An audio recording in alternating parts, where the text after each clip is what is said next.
Blog Talk Radio.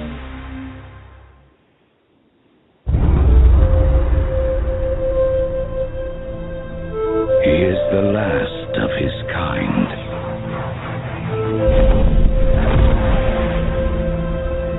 All that remains of a once powerful nation.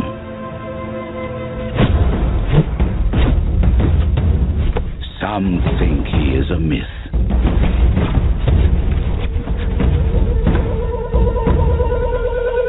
Some believe he is the chosen one,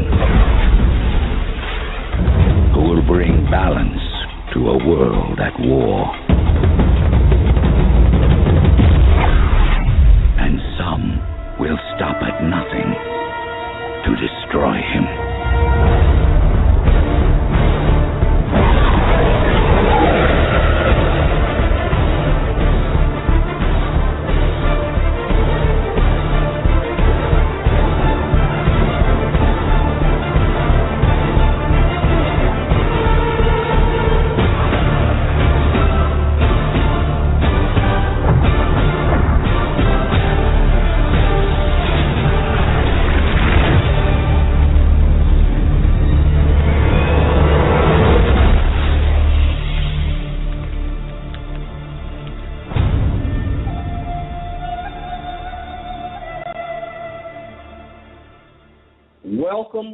Welcome, Moors, to Moors Talk Live 100. I'm your host, Tarhaka Amaana El Bey, and tonight we will be discussing 1260, 1320, time and consciousness.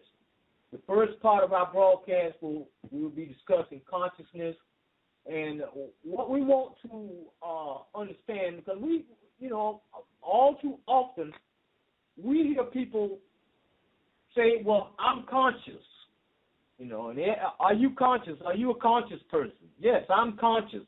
But what does that mean? If you're conscious, then how did you become conscious? How do you maintain consciousness? Now, last night we had Dr. Bombay on our show, and he was discussing digestion. And it goes beyond the food stuff that we eat. It also permeates throughout our entire lives. And so when you say you are conscious, we want to get down into the mechanics of that and find out exactly what we're talking about. Okay? So the questions this evening, how do we expand our consciousness? How far should our awareness go? What part does numerology play in the scheme of things? What about astrology, astronomy, and the zodiac? How devastating is artificial time on the people? How do we tap into a higher consciousness? And those are just a few of the topics that we're going to deal with here this evening. If you have a question or comment, don't hesitate to raise your hand at any time. The number to dial into the broadcast is 310-982-4184. That's 310-982-4184. Press 1 on your phone, and that will give me an indication that you have something to say. Okay? All right. Well, here we go. Now, if you have a small consciousness, if you have a golf ball-sized consciousness, you would have an identical size awareness. Consciousness simply means to be aware. Now, when you tell someone that, the first thing they think about is physical awareness, the physical realm, the physical life, just right around with the average things that they know of on a daily basis. But consciousness and awareness, as a result of the expansion of your consciousness, your awareness will expand, should go beyond the third dimensional realm. It should go beyond the physical realm. It should go into the spiritual realm. Now, how do you exercise consciousness? Well, one technique that I use is I get alone in a quiet spot. I close my eyes and I empty my mind of all thoughts, all photographs, everything, just empty, just a blank page. And sometimes it may take you a little while, especially if you're being annoyed by something. You're going to have to be in a quiet space. You're going to have absolute quiet. I take series of inhales and exhales. I'll inhale deeply and slowly exhale about 3 to 4 times.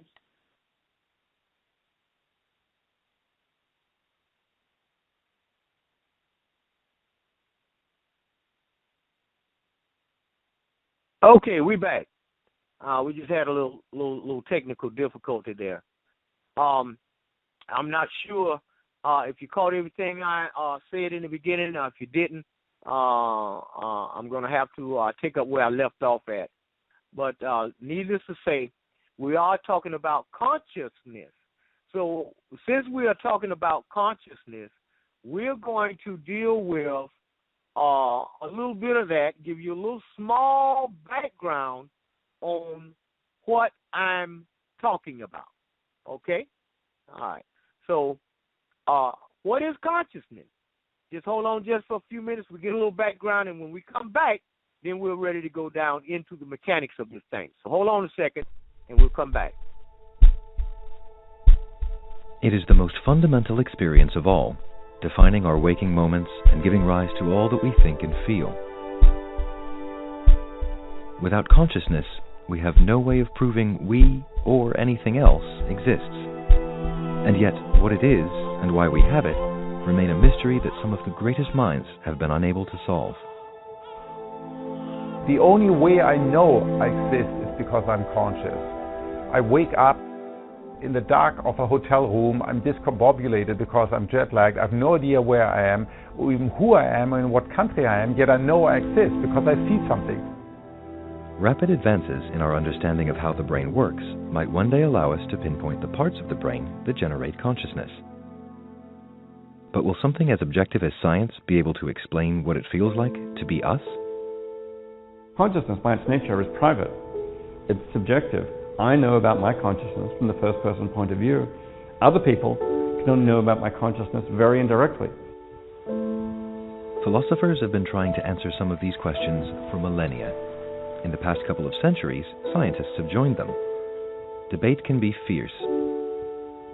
In fact, some scholars reckon the puzzle of consciousness is something the human mind is incapable of solving.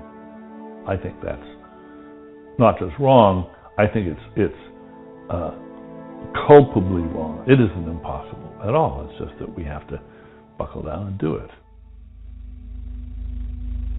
One thing that both disciplines can agree on is that consciousness arises in the brain. Made up of roughly 85 billion neurons and other supporting cells about which we know little, the brain consumes almost 20% of our energy, despite comprising just 2% of our mass. Every so often I get kind of interested in astronomy and cosmology, because you look out there and you think, oh gosh, this is amazing, it's almost limitless. But then I turn around and I kind of introspectively think about the brain, and it's kind of like a universe within. We're a long ways of understanding how it works, but if we could get down to figuring out how a neuron works, by God, then we could deal with it 2 neurons, and then 4 neurons, and then 4 million neurons, and then 100 million. Helped by developments in imaging, partly pioneered by Dr. Reichel and his team, scientists can study in some detail the 2 enormous folded sheets of outer brain called the cerebral cortex. This plays a crucial role in higher brain functions like memory, perception, thought, and language. And I have 2 of them, in my left and right. And it's part of this sheet that gives rise to consciousness. This sheet also gives rise to intelligence and reasoning and all the other things that we hold dear about the human brain and the human mind. Christoph Koch wants to come up with a satisfactory scientific theory of consciousness before he dies. Science wants to explain everything. If science fails to explain the central fact of my existence, I would say then it's a failure. In order to gain a better understanding of how parts of the brain work, scientists often look at bits of it that are broken. there is a little part of the brain called the cerebellum, which is at the back of my brain. If I lose it, I will be unable to, let's say, to dance or be a rock climber, and I have difficulty moving. My speech becomes slurred, but my consciousness will not be impaired. On the flip side, it seems that some parts of the brain may be essential for consciousness. Identifying these so-called neural correlates of consciousness would help pin down what is happening. What might the NCC, the neural correlate of consciousness, be like? Assuming that it's an emergent neuroscientific process. And let me say straight away that we don't know what it's like. Before his death in 2004, Francis Crick, the co-discoverer of the structure of DNA, worked with Dr. Koch on something they termed the binding problem. Put simply, the binding problem asks how the brain integrates different bits of information it gets, both sensory and internal, into our conscious experience. In real life, the brain is terribly good and puts everything together, the movement, the shape, and the color. The usual way of saying the binding problem is if you have a red square and a green triangle. How is it that you don't see it as get the colors mixed up with the shapes? That's basically the problem. Because our experience of consciousness is derived from the data we get from lots of different systems, the visual and motor being just two, the two men looked at a part of the brain that is connected to all these regions. They were especially interested in the claustrum, a thin sheet of nerve cells that sits at the bottom of the cerebral cortex in each hemisphere of the brain. Because testing the claustrum in a live human brain is invasive and risky, no formal experiments have been done.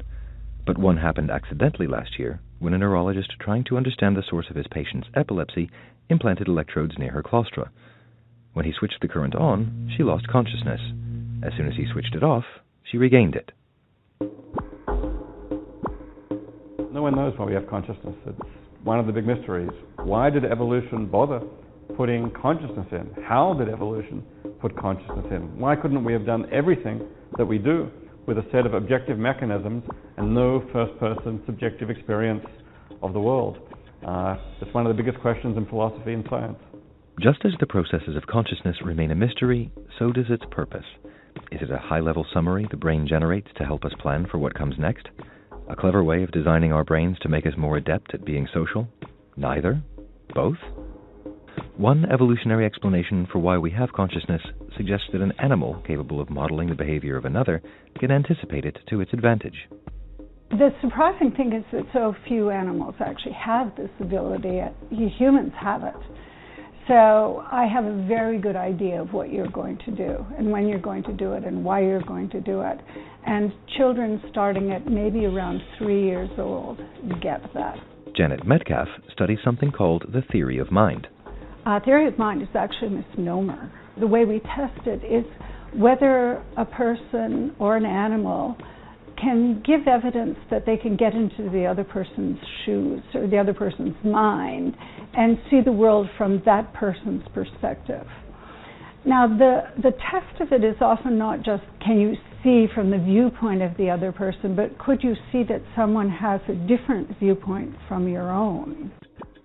The theory of mind might provide one way of working out if animals other than humans are conscious.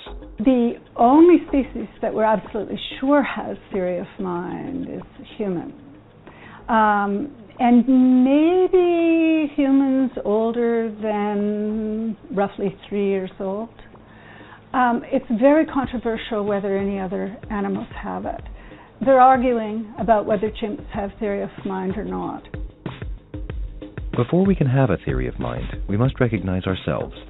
For decades, scientists have used something called the Rouge test to see whether animals do just that. Human babies do from about 18 months old.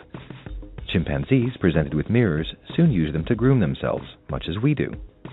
Elephants, dolphins, and magpies also can respond to mirrors in ways that suggest self-recognition. The problem with the Rouge test that the animal researchers always raise is that maybe it's just body knowledge, that it's not mind knowledge. So it was interpreted as the animal knowing that they have a mind, and theory of mind as we normally think about it is related to another person, not to the self. But presumably you have to know that you have a mind before you project that same capability onto someone else. Identifying the neural correlates of self-recognition in animals would be a hard task. But if we were able to do it, comparative studies would be possible. That would be hugely valuable.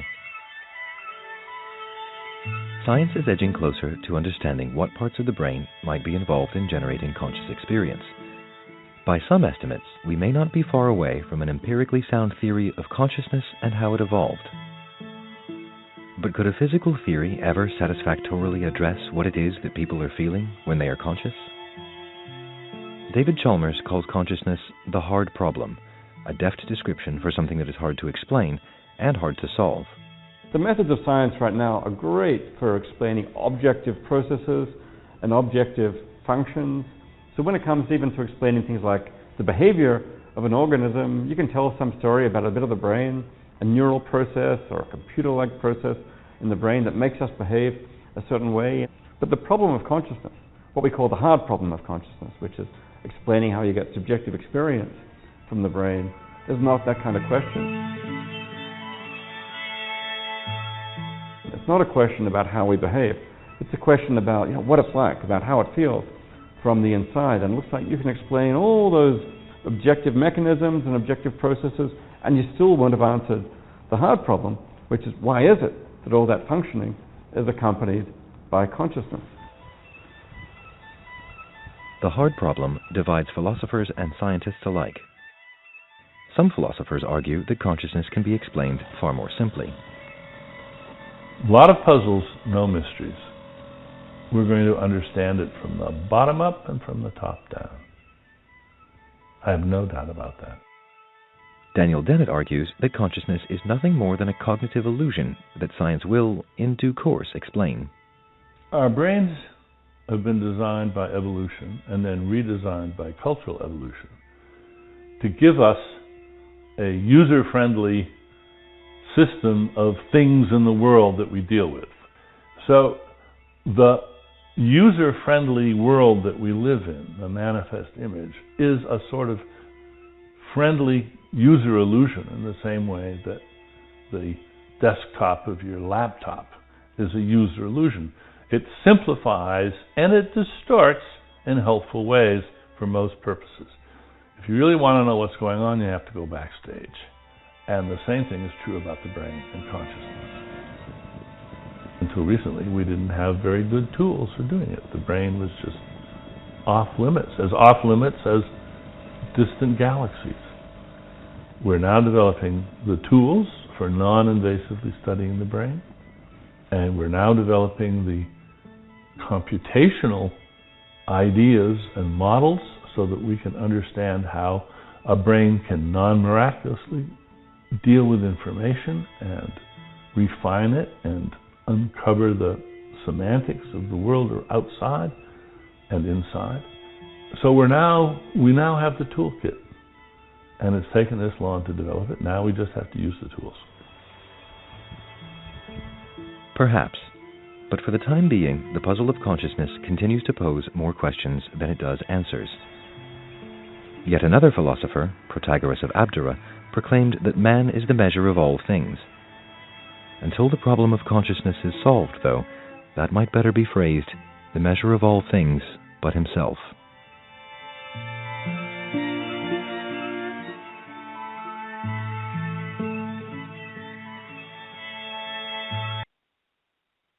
All right, we back.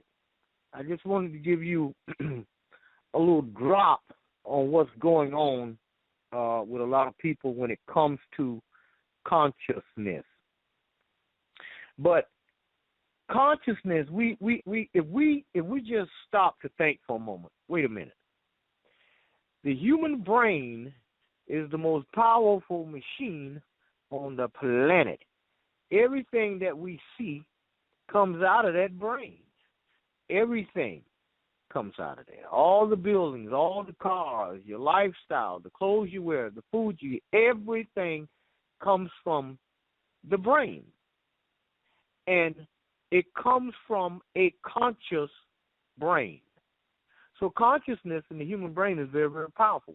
But how do we harness individually the power of our consciousness so that we can use it in our everyday lives? Well, you do that by expanding your consciousness, therefore, expanding your awareness. The more you know about things, the more aware you are, the more the expansion of your awareness becomes. So what we're going to do today is not only are we going to talk about consciousness, we're going to be talking about time itself. We're going to get down to the origins of some things, and then you will have a different perspective on some new stuff to be working on to expand your consciousness. Problem has been what throws a lot of scientists off is we had this concept of God and creation and evolution and all of these things we had, but with no definiteness until they began to examine creation itself. And when they split the atom and reduced the atom to the lowest possible denomination it could be split to, when they looked inside, there was nothing there. Now, that's amazing, because everything on this planet, including you and I, are made up of atoms. What has to be understood is vibration, frequency, speed, and light. We know that if we take a piece of metal and we heat that metal up to a higher temperature, the atoms and molecules inside that atom begin to speed up. They begin to crash into one another, thus causing heat and friction. But what speed are the atoms traveling for me to stand here and look at the walls that are not moving, the plants that are not moving, the computer that is just sitting here? They have a vibrational frequency. It's made up of atoms and molecules and all these other things, but all of this stuff is made up of atoms. And we know that reduced to the lowest denomination is invisible inside. So that leaves only one thing: consciousness, mass, mind power, light, speed, and vibrational frequency. Now, to understand that, we simply look up the terminology of the words that I've just given you, and we can come a little bit closer to understanding and expanding our awareness in that area. And it's very, very important, because the reason why we have wars and chaos and diseases and all this stuff on the planet is because everybody on the planet have not answered for themselves certain significant questions. Who am I? What am I? Where did I come from? Who and what is God? Who created the heavens and the earth that we can clearly identify outside of religion? And these are just a fraction of the main questions that's baffled scientists and everybody else on the planet, and until we can answer these questions. Because once we get the answers to these questions, there's no need for war. There's no need for corruption and chaos, violence, and death. If everybody knows the answers and are sure about the answer, the truth, the whole truth, and nothing but the truth, then there's no need for chaos. Okay? All right. We're going to go to my commercials, and when we come back, we're ready to go in. Okay? So y'all sit tight for a moment. We'll be right back. Listen up. It will be 2016 in spring, but before your new year begins, it's time to solve your debt problems. To be burdened down with debt is no way to start a new year in real time in spring. Call me, Tarhaka, 904-303-9061 before 7 p.m. Eastern Standard Time. That's 904-303-9061 before 7 p.m. Eastern Standard Time. Or go to my website at www.tarhakaamaanelbey.com.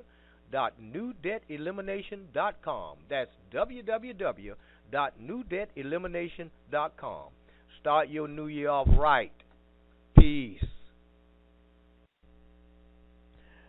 Everything in America operates under contract. We have been a victim of everybody else's contracts instead of forming our own and enforcing them. You have a right to travel without someone else's contracts. You have a right to own your own corporate fiction. You also have a right to peace of mind. The police job is to protect corporate interests and not you. You don't have to take my word for it. Look it up for yourself. Call me, Tarhaka, 904-303-9061 before 7 p.m. Eastern Standard Time. That's 904-303-9061 before 7 p.m. Eastern Standard Time. Go to www.newdebtelimination.com. That's www.newdebtelimination.com. Peace. To go into a new year carrying the baggage of debt is no fun. Lucky for us, we are waking up to the fact that spring is the start of a new year. It always has been. So it stands to reason that we should get a head start right now on getting out of bad contracts like student loans, child support, mortgage, credit card, and the IRS. Go to www.newdebtelimination.com. That's www.newdebtelimination.com. Or call me, Tarhaka, 904-303-9061. 904-303-9061 before 7 p.m. Eastern Standard Time. Let's get out of debt right now so we can have a wonderful spring. Peace. Okay, everybody, listen up. If you have been served with papers for foreclosure, or if you are already in court fighting foreclosure, call Tarhaka Amaana El Bey at area code 904-303-9061 for the foreclosure killer. You can visit our website at www.newdebtelimination.com. You don't have to lose your home. Call Tarhaka 904-303-9061 before 7 p.m. Eastern Standard Time. Stop foreclosure dead in its tracks. Okay? Okay. We back, Morris. Now, we're going to lay consciousness down to the side for a moment, and we're going to look at consciousness in relationship to time, because we have a very, very serious problem on the planet. And I mean, we're not just talking about people inside the United States. We're talking about worldwide. Something has taken place a long time ago that we have pretty much just brushed under the world or under the rug. And I'm going to introduce you to exactly what it is before we go down into detail about it. It has to do with time. We've often heard the saying that whoever it is controls your time, controls you. But what we have not understood, because I mean, I've heard this all my life, but what we have not understood is the magnitude of that statement. How bad is it? I mean, how devastating is it? What is it? What is the consequences? Because we are talking about consciousness, and we definitely have to be aware of this. So hold tight for 2 minutes, just 2 minutes, okay? The Gregorian calendar, if you've studied history, you know that the Gregorian calendar did not go down very easily with indigenous people. The Gregorian calendar went out with the Spanish and with the Catholic bishops, and they conquered lands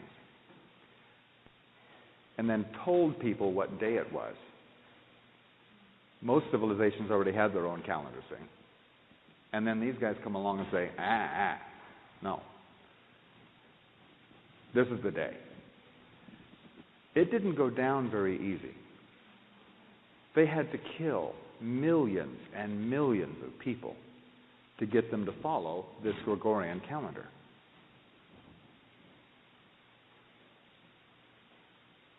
And what this Gregorian calendar was all about was the physical measurement of our orbit. And it turns out that this is a very, very insidious tool. You probably never thought that a calendar could be so evil. But what this calendar has done is it has pinned our civilization's consciousness to physical evidence only.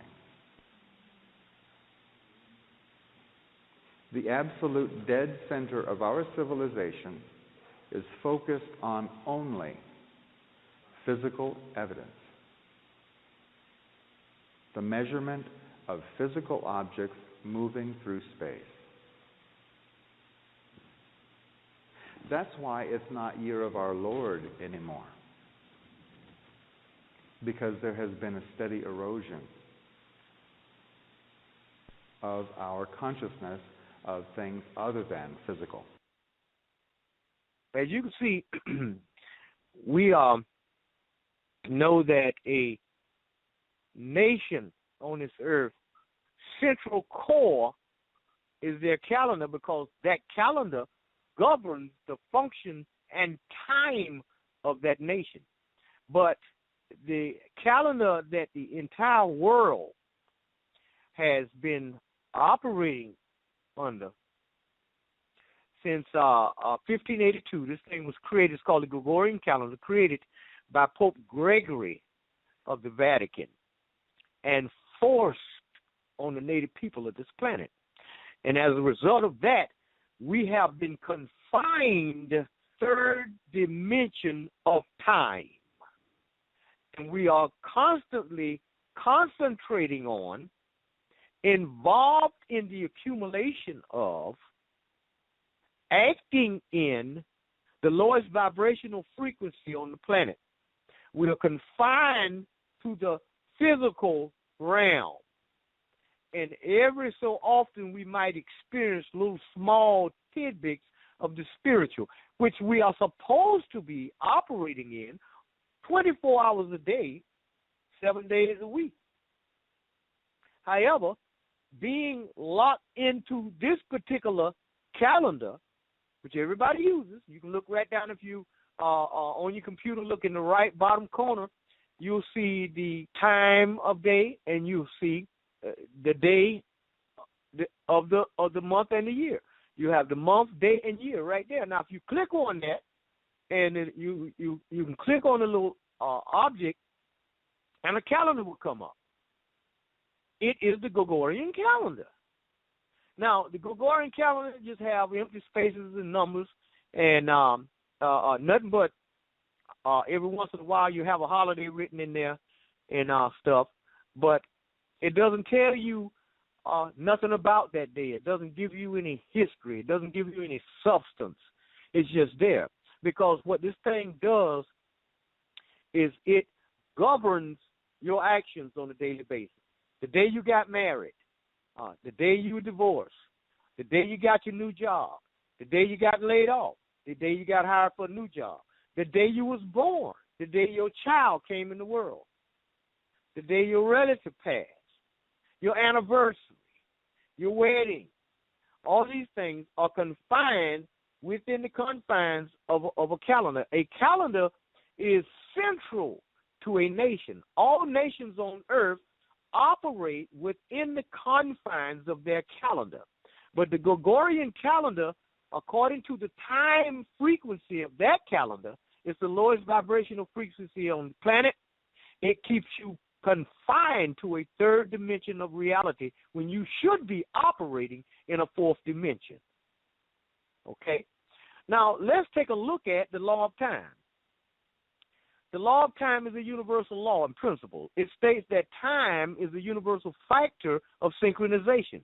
The law of time distinguishes between a natural time and frequency that governs the universal order, and artificial time and frequency which sets modern human civilization apart from the rest of its environment, the biosphere.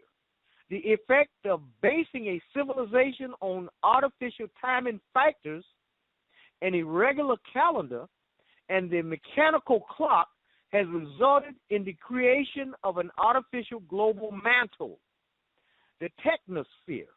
By consuming natural resources faster than can be replaced and creating more waste than can be eliminated, the technosphere operates at the expense of the biosphere, hence the current global crisis.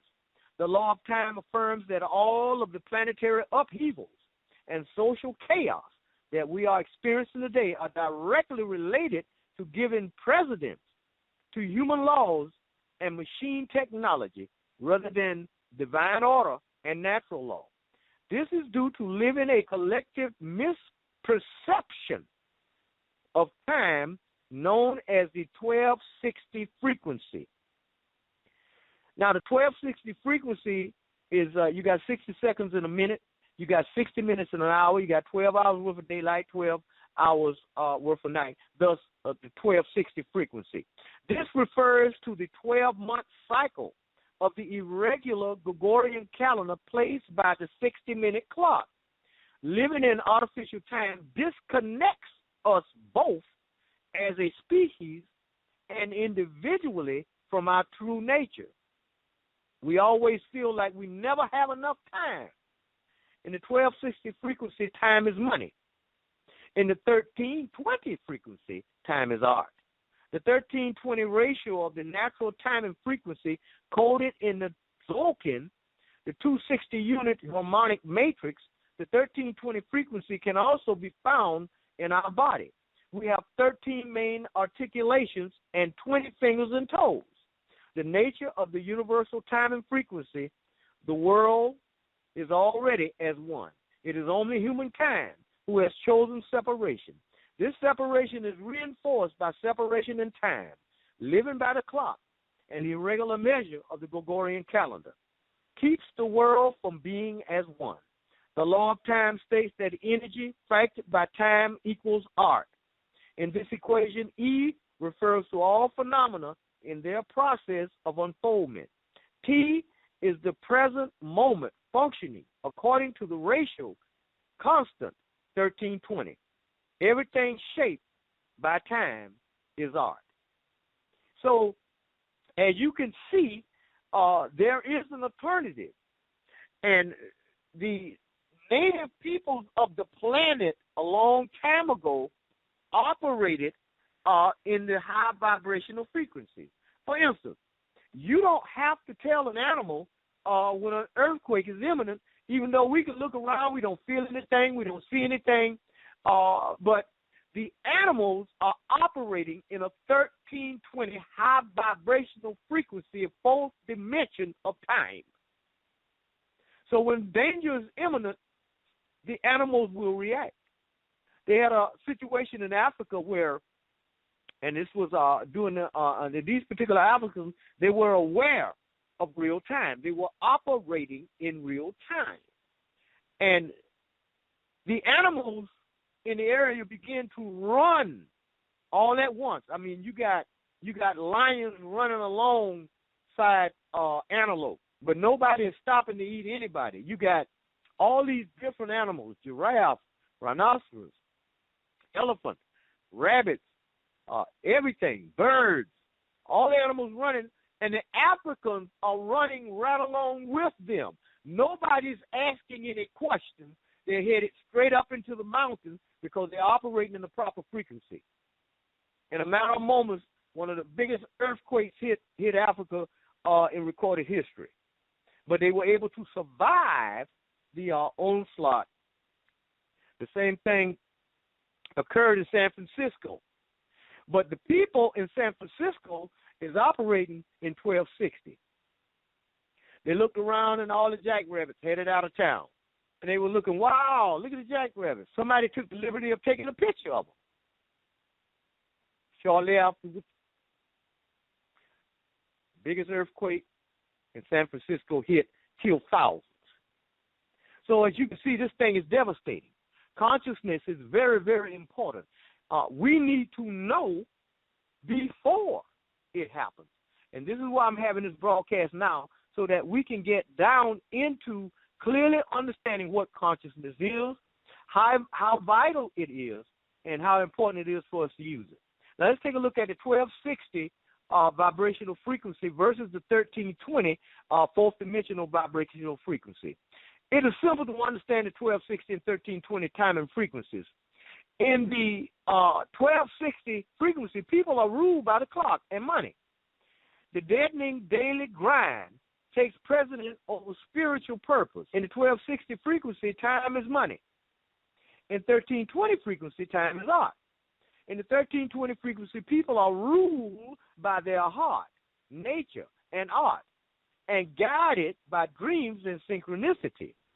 Spiritual cultivation in the number one goal. In the 1320 frequency, synchronicity is the norm. Everything is always in perfect order. Everything is always on time. Everything is always new. Each day is a cosmic unfoldment. The essence of the discovery of the time and frequency is a simple one. The 1260 refers to an unconsciously accepted order of time that is artificial in nature. 12 refers to the codification of daily time into an irregular and arbitrary calendar of 12 months. Originated in Babylonia, the final historical form of the 12-month system was instituted in 1583 by the Vatican as the Gregorian calendar, which is now accepted as the standard in use worldwide. 60 refers to the equality arbitrary division of the day into 24, 2 times 12 hours of 60 minutes each.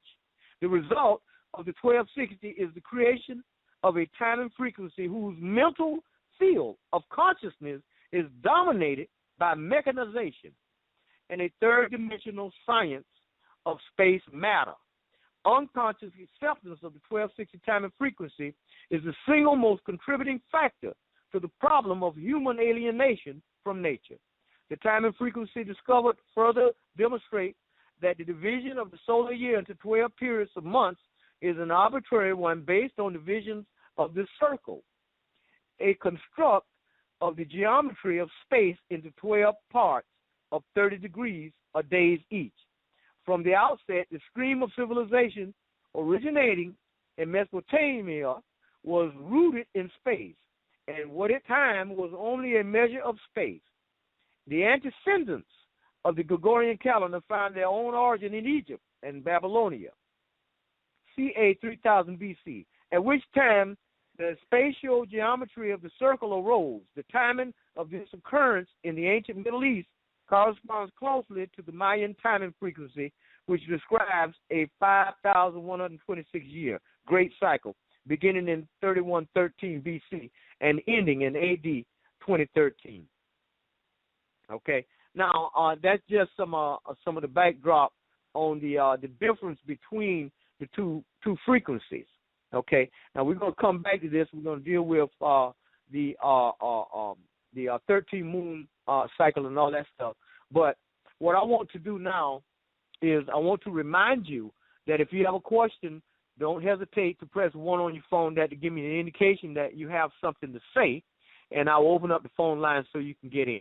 Okay. Now back to what I was saying earlier about practicing on using or expanding your consciousness. Therefore, you can expand your awareness, and you can become closer and closer to operating in real time. We got to call that area code 470. I'm going to open up the line. 470, you are on the air. Come on. How you doing this evening, Brother Tarhaka Bey? I'm just fine, brother. You always give some tremendous information. I love to hear you testify. Well, thank you, brother. Okay, this is Jonah L. here in Atlanta, Georgia. Okay. Okay. When I hear you mention about the cycle of the 1320, I understand the 13 cycles of the moon. I also understand the 10 toes, 10 fingers and toes of the body. I understand the body as being the city, the 9-gated city. I don't understand the 13 articulations. Could you explain that to me, please? Okay, well, what we're talking about is a eventuality of a fourth dimensional reality and operating more spiritually than we are mentally. See, what's going on now is everything that we're doing, or 99% of what we're doing on a daily basis, is just from forebrain thinking. They are colleges and universities are set up all over the United States to make sure that you remain in the physical realm by teaching you physical things, confining you and keeping you away from spiritual matters. They have even put religion in the way to be an offshoot for you to think that you're actually using your spiritual powers, but you're not. You're actually simply going through religion, because we have not understood what was taken away from us, and that is the correct vibrational frequency. They had to kill native people because the native people, they were operating in proper frequency. In order for me to control these people, I had to change what they do during any given day. I have to control their time. See, because the natives, what they were doing, they were guided by the heart. They knew intuitively when to hunt, when to fish, what time of the season to do this, that, and the other, what to take away from the land, what to leave on the land, when the tides are coming in and out, when the fish are here, when they are there, and so on and so forth. All this they were doing intuitively. But in order for the powers to be to control them, what they had to do was they had to disrupt their time. They had to say, no longer are you to go here and do this time of day. You got to go over here and start mining for gold and silver and tin and copper and all this stuff, and we'll tell you what time you can stop working, what time you can eat, what time you can go to bed, and what time you have to be back in here to do our bidding again. And they did this all over the planet, and those who refused to stop operating in their normal frequencies and doing their normal thing, these people were killed, destroyed, imprisoned, and all kind of stuff. And they killed millions and millions of people and forced this third dimension of time upon us. Does that answer your question, or did I get what you were saying exactly? Well, partially. Let me ask you this, because, see, my understanding, we recently had a universal alignment with a planetary alignment in this universe. Now, is that why we have so many of our youth rebelling on the street, being conscious, and decide that they don't want to go to school and things like this, because they see that they intrinsically know that something's wrong, and they don't want to accept that false consciousness? Yes, the children, a young mind, they are aware that something is wrong. They don't see a future. They don't see the value of going to school and getting an education and all this stuff. They're having dreams. They know something is wrong, but they can't put their finger on it. And they've lost faith in us because we haven't waken up. We keep trying to force what we think is right upon them when our consciousness have not been expanded. Okay, so how do we change? Because I hear what you're saying, and it makes perfect sense to me, because I know that things are wrong. I find that I can't sleep the regular hours the way they want me to and all that stuff, and I keep seesawing back and forth. So how do we get back to the true time, the spiritual time that we should be in tune with? Well, first thing, we're gonna have to become aware of it. What I use now, along with my breathing techniques and practicing and emptying my mind and learning when we are supposed to do certain things, because it's a learning process. For instance, we have everybody still celebrating New Year's in the beginning of January. See, we're like a hamster on a wheel. We're steady running, and we're not getting anywhere because we're caught up in this 1260 constructive time. Now, the new year begins in spring when things come to light. So we need to make a conscious note of that and act like it. Start putting aside that time to be a special time for us, and to lay down the artificial construct. The same thing with all of the U60 holidays and stuff that comes along with this thing, because see, this particular calendar is rooted and grounded in the religion of Christianity that went hand in hand with it to control the minds of the people. So you're going to have to start learning. You can go on online. You can order you a galactic calendar, which tells you the meaning of the days, and it's based up in the 1320 high vibrational frequency. And you can glean a lot of information from that calendar that you can learn to use to get out of the Gregorian situation. You said the galactic calendar. The galactic calendar, yeah. You can order one right there online. You can just type it in and type in 1320 high frequency galactic calendar. There are many different ones. You need to get one of them and use that on a daily basis. And what I do with mine is each day comes, I open mine up and I read about this particular day, the vibration of this day. What does day mean to our ancestors in ancient times? What is the frequency? All of that information is there and available to you. But on the Gregorian calendar, today is just Tuesday. And we had to wonder where that word comes from. Because, see, we are victims by labeling. Everything has been given a label. We have Negro, colored, black, African American, Afro American. All these are labels. We have New York, Chicago, Detroit, Cincinnati, Los Angeles, Florida. All of those are labels. So we had to ask ourselves, okay, well, wait a minute. How long has this been Florida? How long has it been New York City? How long has it been Los Angeles? Never until the Europeans and Caucasians came to this land. This has already been named. But that's been covered up. Because, see, once you tell a lie, you have to continue to do maintenance and to maintain the strength of the cover-up of that lie. So this calendar, so this calendar follows the actual cycles of the moon around the actual cycles of the moon around the sun. I mean, around the Earth, and Earth around the sun instead of the artificial one. Well, yeah, you have what the Gregorian calendar is based on is the sun, the Earth, revolving around the sun 365 and a quarter days to make a year. Opposed to the moon cycles, 13 moon cycles. Right. So we're keep you away from that. Okay, to keep you away from finding out about the 13 moon cycles, what we got to do is lead you to believe that the number 13 is evil. Wicked, evil, taboo. Right. No 13th floor. Friday the 13th. No elevator, go to no 13th floor with no building. 13 is evil. Create a history about it. Mm-hmm. Make you think it's wicked.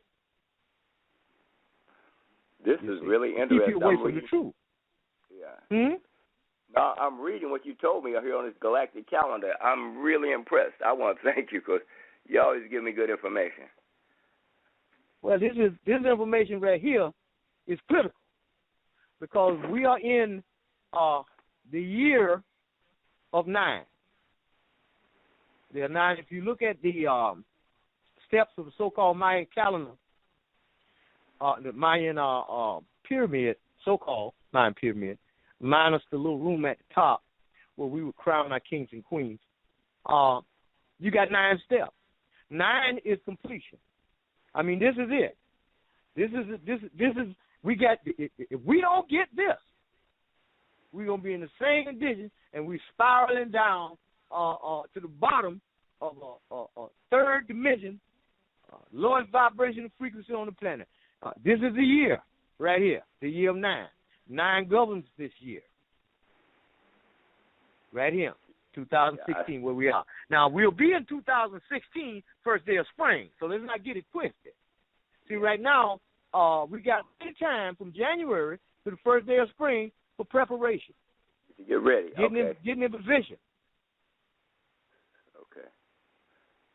So the Moors calls it a new beginning. A woman, she's pregnant for 9 months. The number 9 is very, very important during this year. Mm-hmm. Very extraordinary number. You take a complete circle. Everybody knows a circle is 360 degrees. But you add 3 plus 6 plus 0 is what? 9.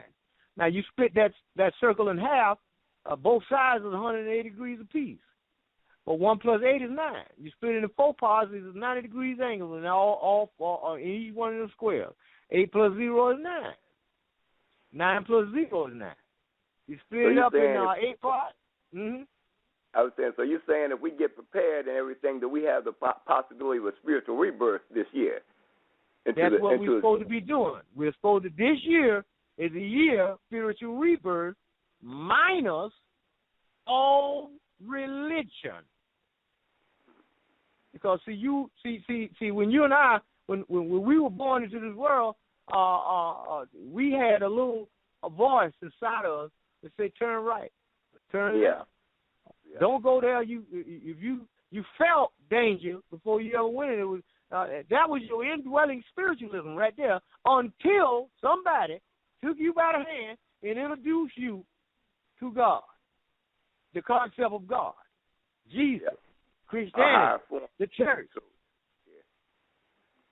I get you. See, now that's what we call universal consciousness. That we rely on our connection to the universe, our direct connection to the universe, to engage this universe, instead of trying to go through some unseen another being and giving our authority or giving our connection to someone else, which is, I guess, the same thing we were talking earlier about giving an oath, giving your honor, giving your connection or your authority to somebody else to rule over you. That's correct. Okay. Right. Brother, I am so happy that I ran into you, and thank you again. I'm going to go ahead and sit back and listen some more, but yeah, thank you so much. I'm going to be doing some research on this calendar here. I got me interested now. Okay. All right. Well, I'm going to mute you back, and I'll go ahead and continue. Okay. Thank you much. All right. Okay. Let's get down now so that we will clearly understand this. Pay close attention and listen to this next segment before we go forward.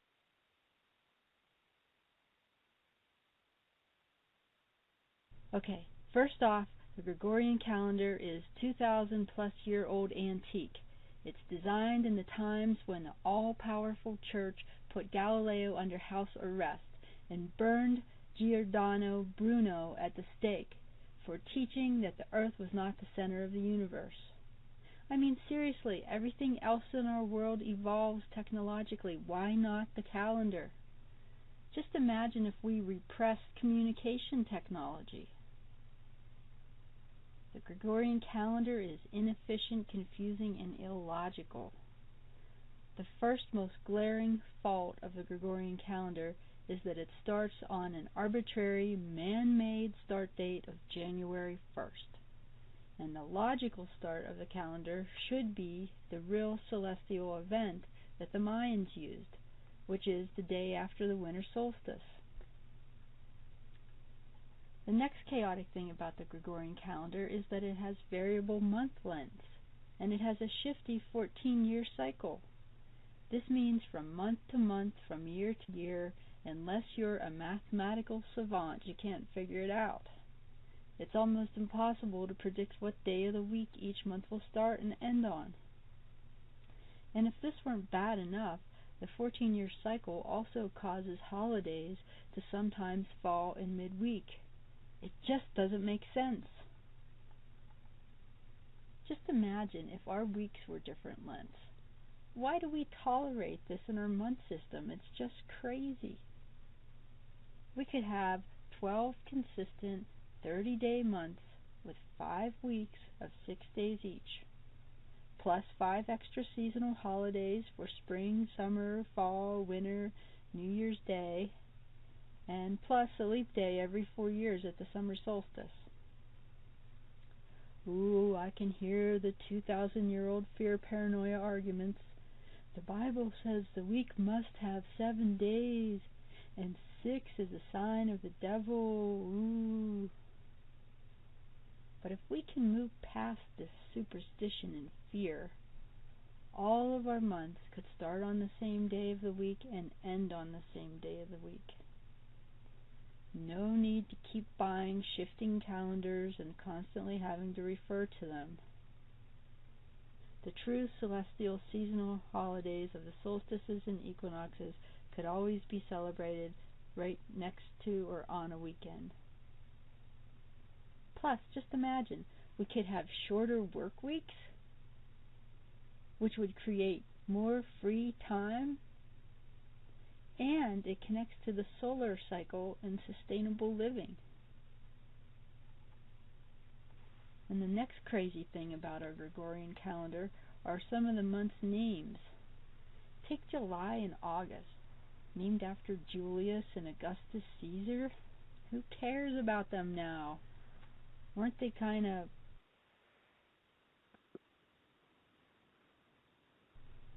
Or what about the insane names of September, October, November, and December? In Latin, they mean 7th, 8th, 9th, and 10th month. But think, in reality, there are 9th, 10th, 11th, and 12th months. It's totally whack. It doesn't even make sense. But the Aquarian calendar names the months relative to the yearly cycle and inspires our personal life. Begins with vision, then plan, then action, hope, manifest, nurture, growth, result, harvest, preserve, reflect, wisdom. Okay, so what are the roadblocks to adapting to the Aquarian calendar? Churches. Churches won't want to support it because it takes the focus off of their separatist religious holidays.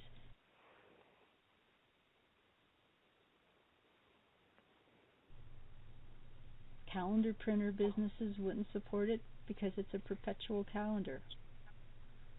Their calendar printing business would become obsolete.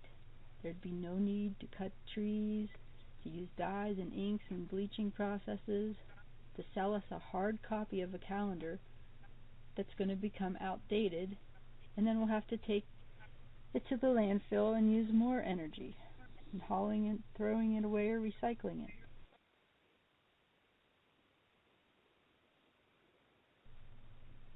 The government wouldn't support it, because then the whole world could celebrate the same holidays.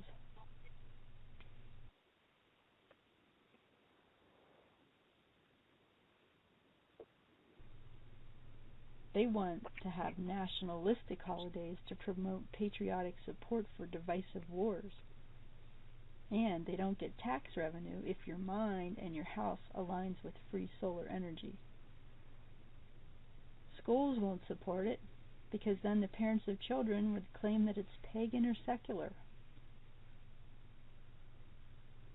Computer programmers won't like it, because then they'd have to rewrite all their programs.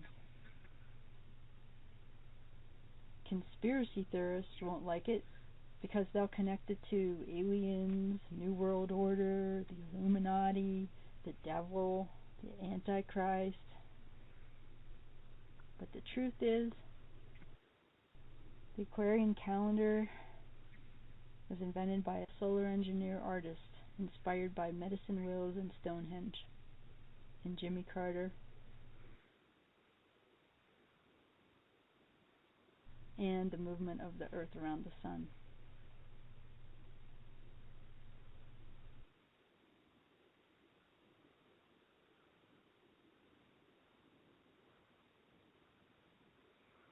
Okay, we're back. I just want to add that little tidbit. As far as people of African descent are concerned, being in the year 9 is very, very significant for us, because this is a time when we are going to have to effect the changes necessary. In my opinion, based on what I know and what I've experienced by becoming conscious of 1320 versus 1260.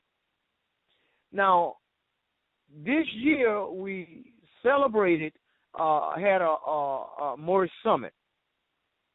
But all year long, up until the last few days going into the summit, I had no idea, I had no knowledge of 1260, had no knowledge of 1320. But I knew that I was going to have something to bring to the people that was important, and I had no idea that it was this important. This thing is worldwide. This is major. This is one of the missing links, because we have often talked about consciousness. And there are quite a few people who have practiced various types of being conscious. But in my opinion, this is ultimate, because we're talking about and we're uncovering something that has affected the whole world and is currently going on right now, and we have to do something about it. We have to become conscious of it. We have to expand our awareness about it. We have to make sure that our family members understand. And the best way to get them to understand is when we are actually doing it ourselves. Most of us have lost the ability to dream. You know, when we were children, we had wonderful dreams. But now, being locked in this thing, we have nightmares. We don't have any dreams. We have nightmares. We have chaos. This thing not only affects your time, it affects your livelihood. It affects your attitude. You can go outside and walk right past people. They don't even speak to you. Nobody's smiling. Nobody. We're afraid to communicate with each other because the 1260 low vibrational frequency separates us from each other. It separates you from the universe. It separates you from the very planet that you stand on. It separates you from all people, all animal life. It's a very, very dangerous and insidious device, this thing is. And we should look at it for what it is. Take a good, close examination. Look it up. Look at the definition. Look at it from every conceivable angle. And this is the year for us to begin to operate in full swing of consciousness. Some of us will be more conscious than others, but we must continue to practice. And once we get this level of consciousness, we're going to have to maintain this level of consciousness all the days of our life. You wouldn't want it any other way. To know and feel what's going to happen long before it does is a very important thing. They murdered thousands of women when they was forcing this calendar on people because women naturally use their intuition. And the women were refusing to stop using their intuition. They were forced to stop knowing and start following instructions. See, that's what all colleges and universities and schools, starting kindergarten on. The Rockefellers began to fuel this thing, give funding to create the school system so that we can control the mind and keep these people away from knowing the significance and the importance of the number 13. Now you take a dollar bill out, turn it over on the back, look over on the section where the eagle is. Now that eagle has an olive branch in his right hand. Count the leaves. You got 13. Now on the olive branch, it's got berries on it. Count the berries. You got 13. In the other hand, he's got arrows. Count the arrows. he's got 13. Above his head, there are stars. Count the stars. There are 13. Below, between his legs, is a flag. Count the stripes. You got 13. Now, if 13 was something that evil, wicked, taboo, and all this, why is it there? Well, that's there about 13 colors. No, it ain't. They're letting you know the most important thing that they took from you was your knowledge of real time. Because a man controls your time, he controls your mind. What's happening today? You sit outside in the shade and you look around and you just look at everything is physical. Everybody is physical. Every conversation is about the physical. If you do hear this type of information that I'm bringing here tonight, it fly over most people's head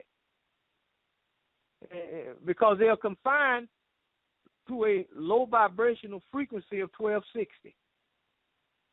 Okay, let's take a look at what is the 13 moon calendar. The 13 moon 28-day calendar is a new standard of time for all people everywhere who desire a genuinely new world.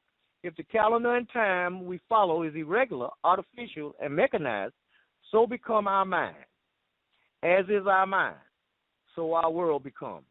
As is our world today, irregular, artificial, and mechanized.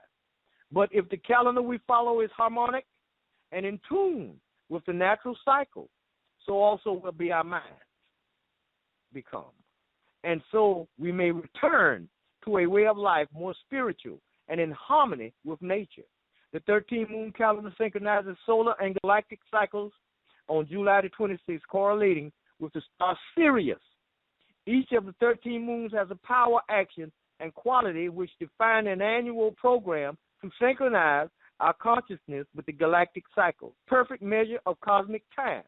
This calendar is actually a synchronometer, an instrument for measuring synchronicity, following daily.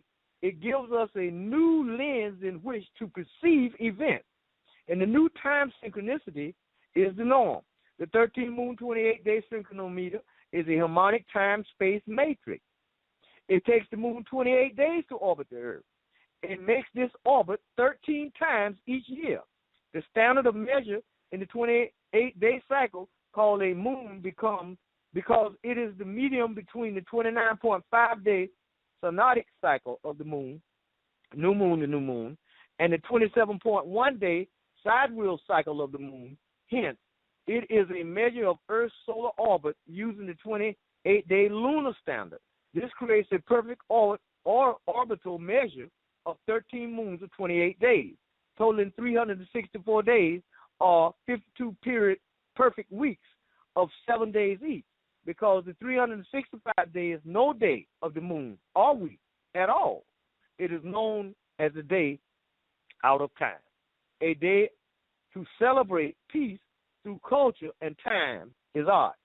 The 13 moon calendar is an evolutionary tool to assist humanity in the unprecedented act of uniting itself on one issue central to its complete well-being, time. The harmonic convergence of humanity on this one issue, combined with the inescapable order, perfection, and simplicity of the following the 13 moon calendar, will lift the species as a simultaneous whole into the galactic time and frequency of 1320. There you have it once again. Now, you can find this information that I'm bringing to you right there on your computer. You can Google it up. But if you certainly, some of it is difficult to find because you got to keep in mind that they do not want you to become aware of what time it is, and they want you to believe that the 1260 artificial man-made constructive time is normal. It is not normal. It is abnormal. It is what it is that is separating you from each other. It is separating you from the universe and the earth. And to keep you from waking up and keep you, because, see, people that's called Negro, blacks, and color, these people have high concentrations of carbon. There's a reason why you have that. You are electric. The hair on your head is the highest grade of hair on the planet. That's 9 ether. That connects you to the universe. Your feet belong on the ground, not on concrete, not on carpet, not on wood, not on asphalt, not on steel, but on the ground. So what we've done is we've placed barriers in between you and your power. We've placed artificial concrete and asphalt beneath your feet, and we've lined electrical wires above your head to short-circuit you, to keep you from being grounded, to exercise your fourth dimension of consciousness. And we covered up real time and gave you artificial time. And we need you to believe that that is normal. What I'm here to tell you today is not normal. Okay? We're going to, if you got a question, now's the time to go ahead and raise your hand. I'll open up the phone line so you can get in and see if I can answer your question for you. Okay? The number to dial in is 310-982-4184. Press 1 on your phone. That will give me an indication that you have something to say. Now, let's take a look at higher consciousness. Okay? So hold on. Be a few moments. The term higher consciousness is often used by spiritually minded people to describe important but hard-to-reach mental states. Hindu sages, Christian monks, and Buddhist ascetics all speak of reaching moments of higher consciousness through meditation or chanting, fasting or pilgrimages. Unfortunately, the way in which these spiritual people discuss their states of higher consciousness has a tendency to put a lot of secular types on edge. It can all sound maddeningly vague, wishy-washy, touchy-feely, and, for want of a better word, annoying.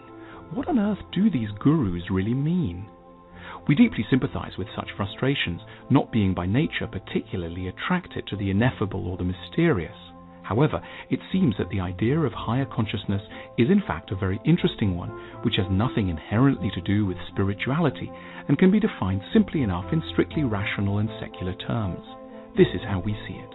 As human beings, we spend most of our lives functioning in states of lower consciousness, where what we're principally concerned with is ourselves, our survival, and our own success narrowly defined. Ordinary life rewards practical, unintrospective, self-justifying outlooks that are the hallmarks of lower consciousness.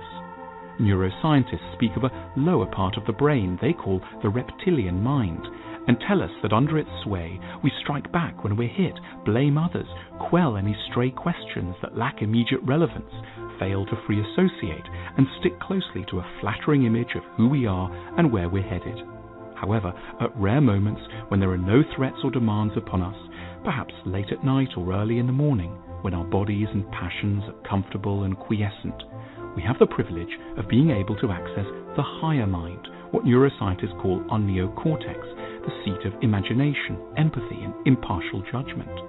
We loosen our hold on our own egos and ascend to a less biased and more universal perspective, casting off a little of the customary anxious self-justification and brittle pride.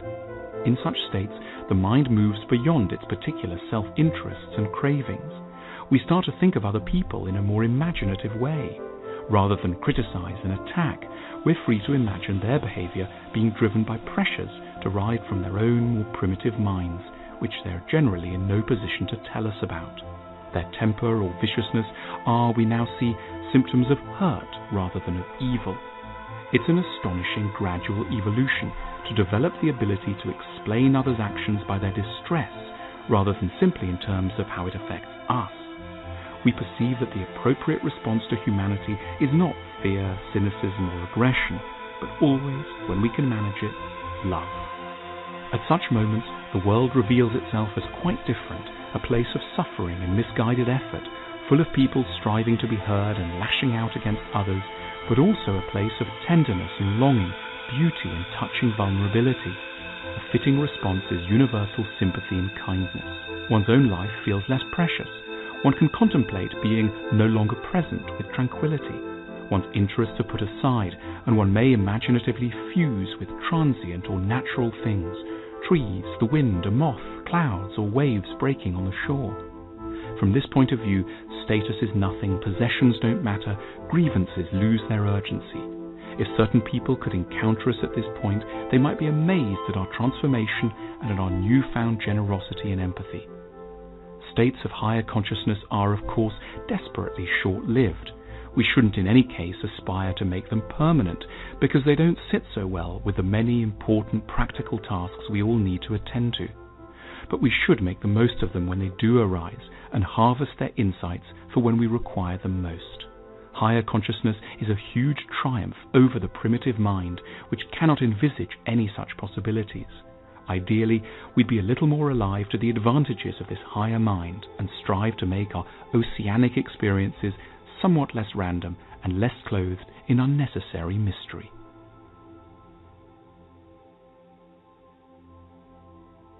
Okay, now we're going to our next caller at area code 214. Hello, 214, you're on the air. How you doing there tonight, Brother Tarhaka? Okay, this is Brother Jay in Dallas, Texas. Okay, I'm listening to that conversation you're having, and that's very true. What I figure out, they really dumbed us down a whole lot, and I never could understand when I was a child.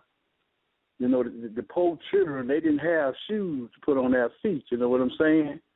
And I never could understand that the black folks who had money, we could buy, we were wearing Converse back in the day, Converse All-Star. Oh, yeah. But I couldn't ever understand, though, until now, that the children that couldn't afford the shoes, they could run so fast, they could outrun us. I couldn't figure that out until now. When I got enlightened, I say, why are they so fast? And they don't even have shoes on their feet, and they play basketball on the dirt. We had tennis. They could jump higher than us, but now I see what it was. That's why they gave us the tennis shoes and the shoes to take our energy and whatever else they took from us, because they didn't want our feet connected to the dirt. That's correct. They paved the roads, put electric lights up, give you electricity, build buildings, and then turn around and killing people and told you they were civilized at the same time. Right. And we thought, because we had the Converse, we top the line. We wear Converse, and we didn't know we were being made a fool out of. You know they got me one time with that. You remember when they came out with PF flyers? Yeah, I remember them. I begged my daddy for a pair of them. He got me a pair of PF flyers. I said, I'm going to test these out. So they had a commercial talking about it make you run faster and jump higher. And, man, I seen the car coming. I said, I'm gonna run across the front of the car, see if I can make it. Man, that car moved. When I got home, I took the shoes off and looked at them. I said, somebody lying, because I feel like I've been wearing them. I done got slower. But, it's just amazing to see how they made a fool out of, and they dumbed us down, and we thought they was helping us. Well, they knew they had you when they cut off the knowledge of your civilization. Because once you disconnect the root from a plant, that plant can't grow. That's right. So, as long as you had knowledge of your ancestors, it was difficult for them to control you. Right. See, that's why they drove the Indians into extinction, because the so-called Indians refused to accept their ways. Right. And they killing large segments of them with disease. Because we here thinking that when they come up against the Zulus, they just beat the Zulus down. But that's not true.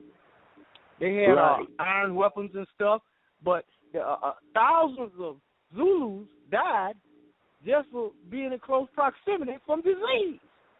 smallpox, tuberculosis, all of that. Right. We'll be still dying today because they have vaccinations and stuff to keep you from becoming a victim of albinism. Right. Albinism is a disease.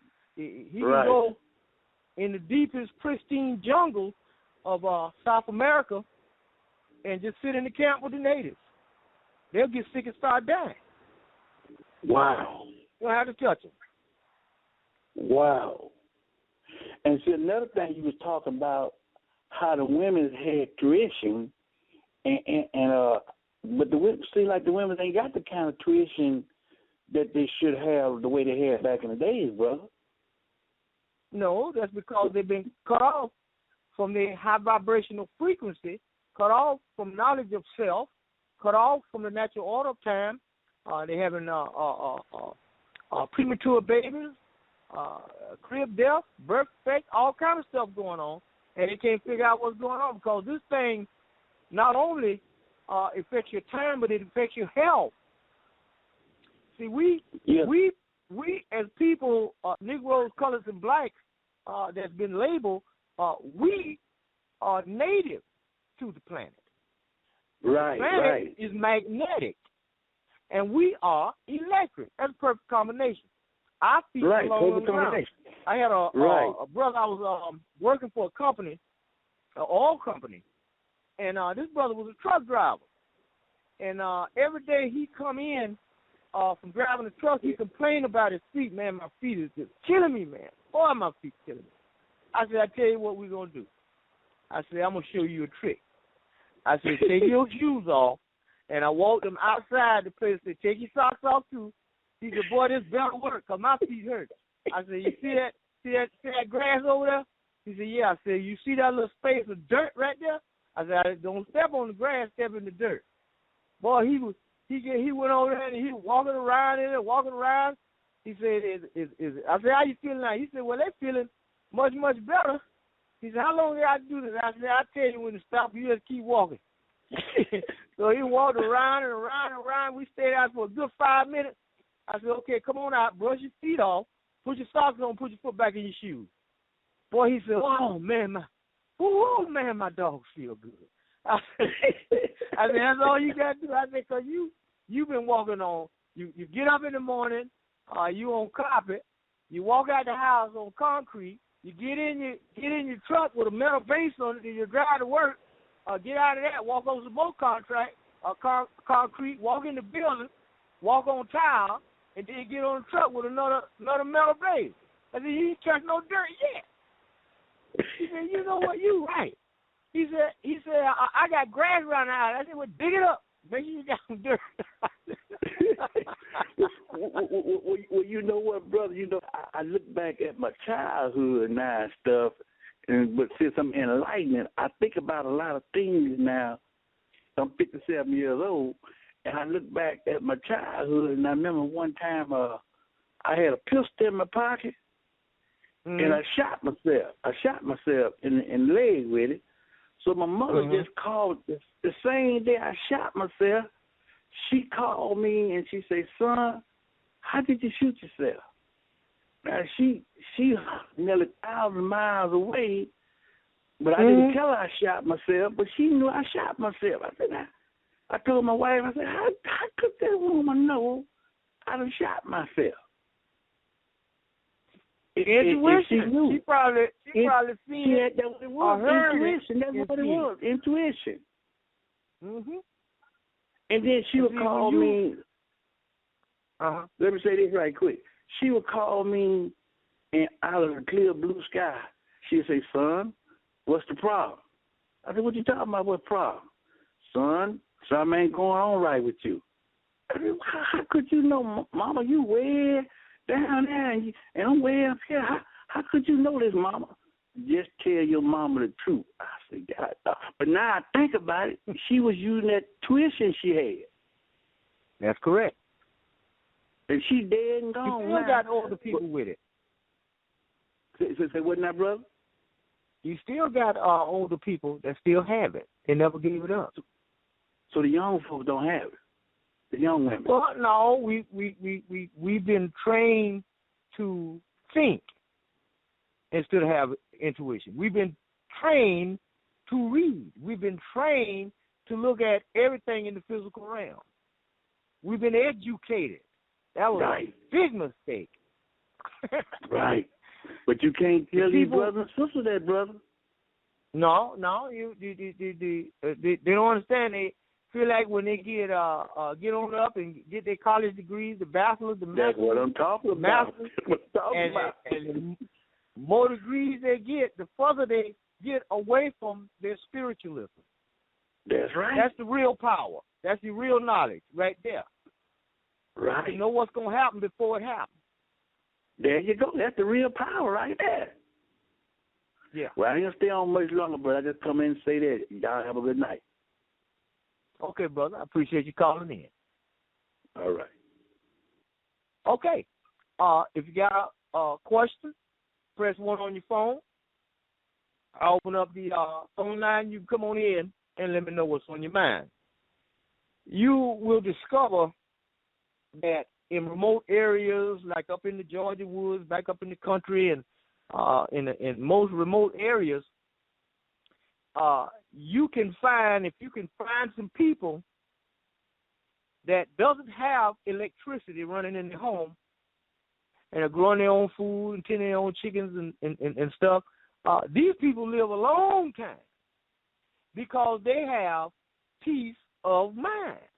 And that's another thing that I want to discuss with you is centeredness. You have to be centeredness. All stress and stuff.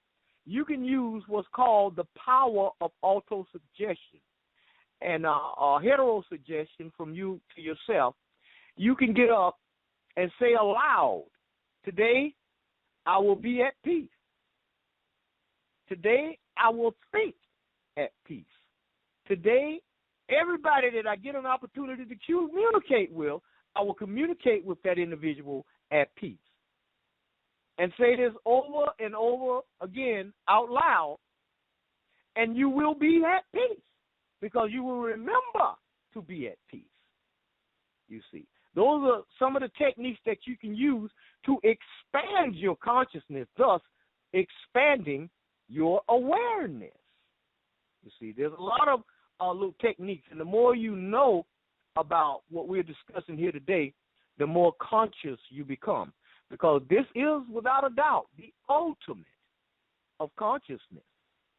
Now, let's take another look at time in relationship to mathematics. There are 1,440 minutes in a day. 1 plus 4 plus 4 plus 0 is 9.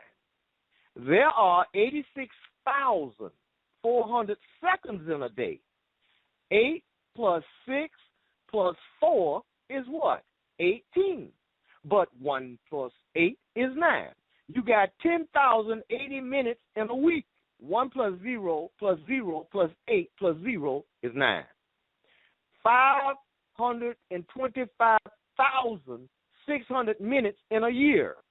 5 plus 2 plus 5 plus 6 is 18. But 1 plus 8 is 9. Minutes and seconds in a day, week, month, year will always reduce to 9.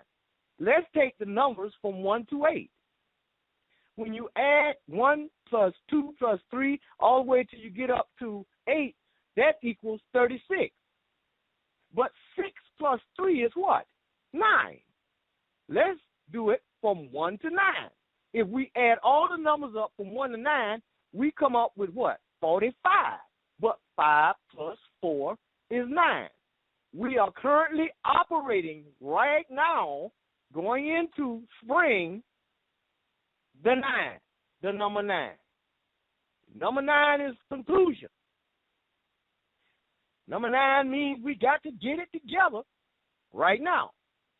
But let's take a look at what we have been dealing with for a minute. Okay? Hold your horse.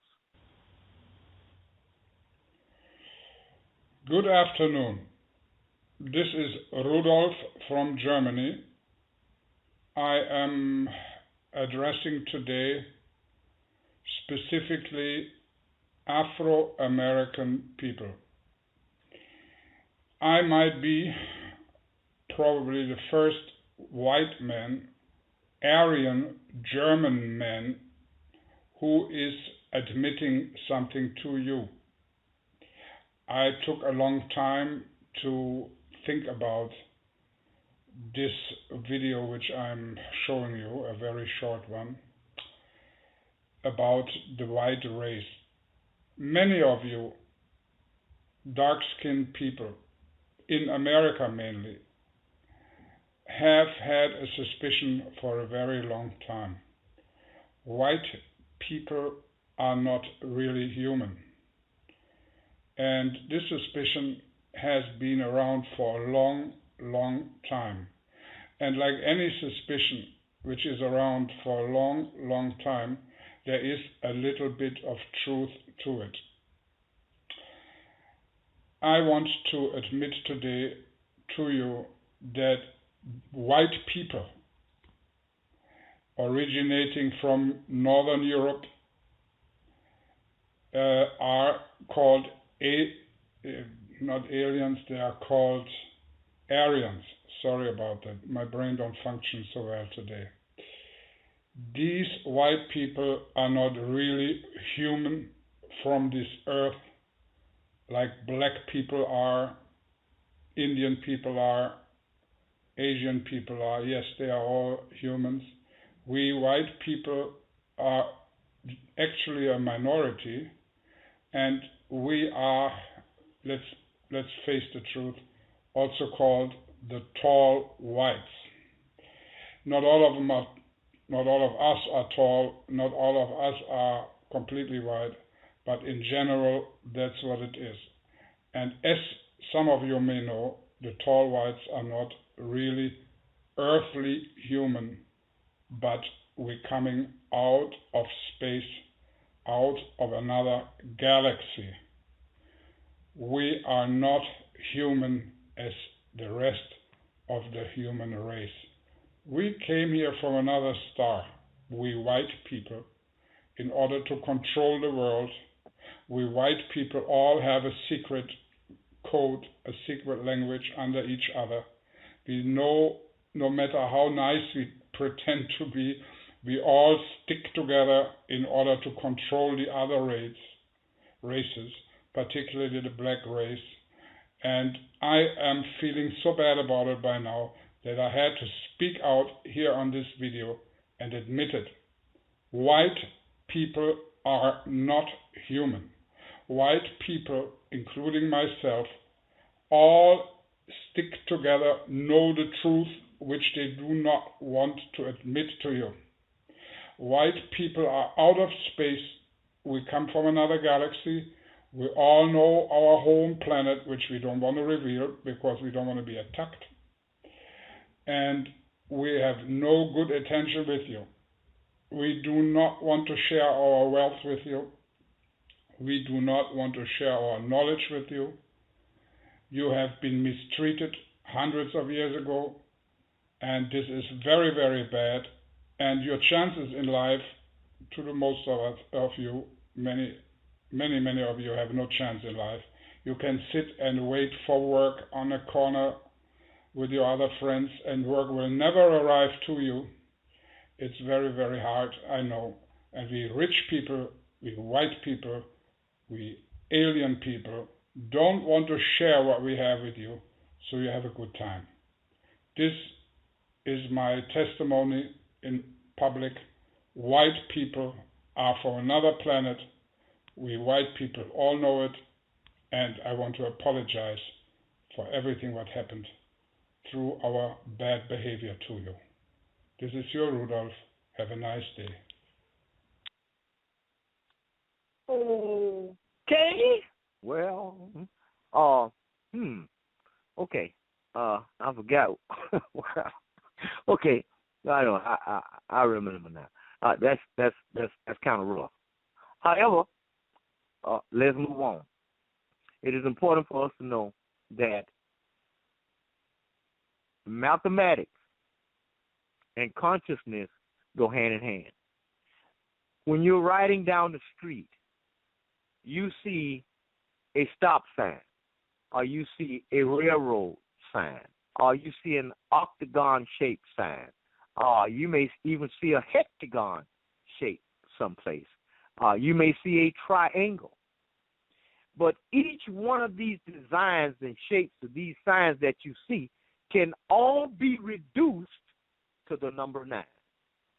Now, this information that we're discussing here about consciousness connected to mathematics and that, geometry and all this stuff, you're going to see more and more of this coming out this year. And you may ask yourself a question, well, wait a minute. What about 2 years ago or 3 years ago? Why are we just getting this information now? Well, it was not time for 9. But 99 is here. It's time. It's been up on our nose all along. Just like the dollar bill with that eagle on the back with the number 13. The 13 moon. And the 20, you got 10 fingers and you got 10 toes. You may see this circle with this man in it with his arms and legs stretched out. And just remember, 1320. We got the golden spiral, the golden number, the so-called Bible code book. It's full of code. The whole thing, sequence is code. If you understand what you're looking for in relationship to consciousness, code, time, all of that goes together. And now is the time for us to become aware of what's going on so that we can prepare ourselves and to know what's happening. You see, when the planes hit the World Trade Center, there should have been no people in the building if they were operating at 1320 on natural vibrational frequency. The storm that's happening up there and the flooding and all that, all them people dying, they weren't supposed to be dying. But they're operating in a physical third dimension of consciousness. They don't know. They are physically depending on the weatherman to tell them something. People sitting in Los Angeles will be sitting ducks when that earthquake comes. People sitting here in Florida will be sitting ducks when it's time for Florida to sink beneath the waves. We have to expand our consciousness, therefore we can expand our awareness. And we have to get busy with that now. Now is the time. We do not have any more time to mess around. Okay? It's time right now. Phone lines are open, so don't hesitate to raise your hand. I'll open up the line, but I'm going to take a little quick break, and when I come back, we'll take up where we left off at. Okay? Hold on. Now, what's happening in all the urban cities across America is that you got a process in place right now in urban redevelopment. They're using 5 techniques that totally wipe you out. One is called gentrification. They're going into all these major cities that used to be majority black populated cities, and they are erasing you. In places like Detroit, Michigan, New York, Boston, Washington, D.C. Washington, D.C. used to be the chocolate city. When I went there with President Carter in 1976, at that time, Washington, D.C. was 78% black. Now it's down to about 42% black. Wow. Chocolate City is gone. Detroit, Michigan is going to be totally wiped out by immigrants pouring into the society. Since 1970 up to now, we've had 45 million immigrants coming to the United States. They came in over you, and they're displacing you. And then the second term they use besides gentrification to wipe you out is a thing they call privatization. You go into Detroit, Michigan, as they gentrify, they're going to take all the public resources and things that should be owned by the public, they're going to place them through privatization to the hands of the wealthy whites. Whites are going to buy your golf courses, your subway systems, your bridges, your tunnels. They're going to control your airports, your parks, your museums. Why? Again, because Anderson says, he who owns and controls the resources got the power. If you own and control nothing, you are totally, absolutely useless and expendable.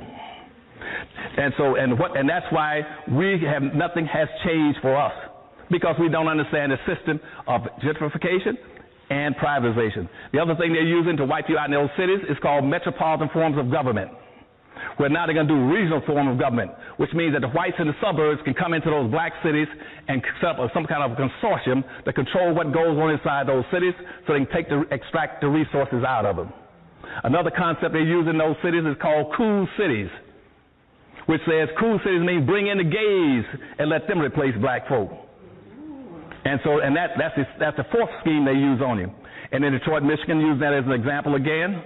The governor there has already set up in movement a system where he wants to go to the President of the United States, Obama, and ask him for a green card system where he can start importing Chinese from China to make Detroit, Michigan the biggest Chinatown in the United States.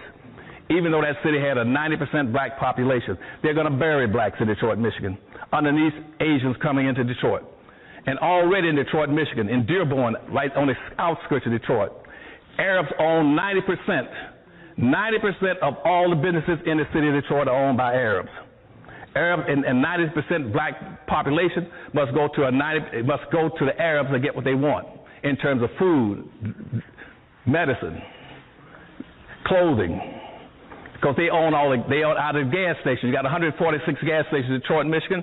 Arabs now own 144 in a black city. Blacks own 2 gas stations out of 146. You own nothing. The rest, the hotels, are owned, and the 7-Elevens are owned by Indians. Asians are owning the laundries. The laundries. They're owning the hair and wig shops, the nail shops. Blacks own nothing in a 90% black city. And that's why now Detroit went into poverty. That's why it was declared bankrupt. Because blacks had money. Blacks had about 11 or 12 billion a year annual disposable amount of money passing through their hands. They were going out to the suburbs, spending it in the suburbs, and spending it with the Arabs and the Asians, the Hispanics, and everybody else. And when I tried to put in a plan there for black folk, they said it was racist for me to try to help black folk. They said, yes, Dr. Anderson, we admit in this town that we have an Asian town, a Chinatown, a Pole town, a hockey town, a Cork town, a Mexican town, and a Greek town, but it's racist for you to try to do something for black folk, to build a black town. And guess what the black leadership said? They sure is right. And if you want to find out if I'm telling a lie or not, you got blacks sitting right in this auditorium that was there. You got right here on the front row, 2 here, you got Rosie Milligan that was there and spoke in Detroit. And I had over 1,000 blacks come across America and say, we will move and relocate our business to Detroit to build a black community, a black business district. We'll move our businesses into Detroit. Over 1,000 of them. And guess what? The town got scared and fighting. And they told black folks, no, we don't. It's racist for Anderson to come in and not include everybody and everything. And so that ended that effort. And so that's why Detroit failed. So what I'm saying to you is anything that's happened to black folk in this country can continue to happen, but it is not by accident. You all have to understand today that you are locked into a social construct. That social construct was put in place almost 300 and 400 years ago. You're locked and boxed. You're locked and boxed. Now, here's what I'm going to tell you that nobody else tells you. You're locked and boxed because of the United States Constitution, the Bill of Rights, and the Declaration of Independence. You're locked and boxed. We got black leaders who can't figure that out. You go read the Constitution, it tells you straight up front what's going to happen to black folk. You're locked into it. That is a social construct that says in this country, that in the Constitution, which was approved in 1789, it says that this is a white nation. The first immigration law in 1791, spell it out. It is a white nation for white Europeans and other white people classified as white. And black folk are now going to be a permanent underclass.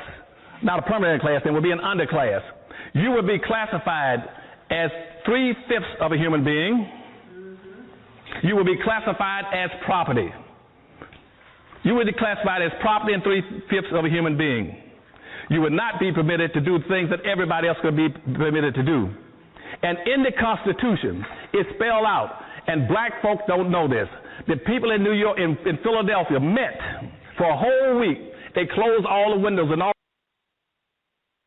Okay, that was Brother Claude, Robin and Ed 411 on. But now, right now, the biggest thing that's facing the United States and the world, for that matter, is the credit bubble.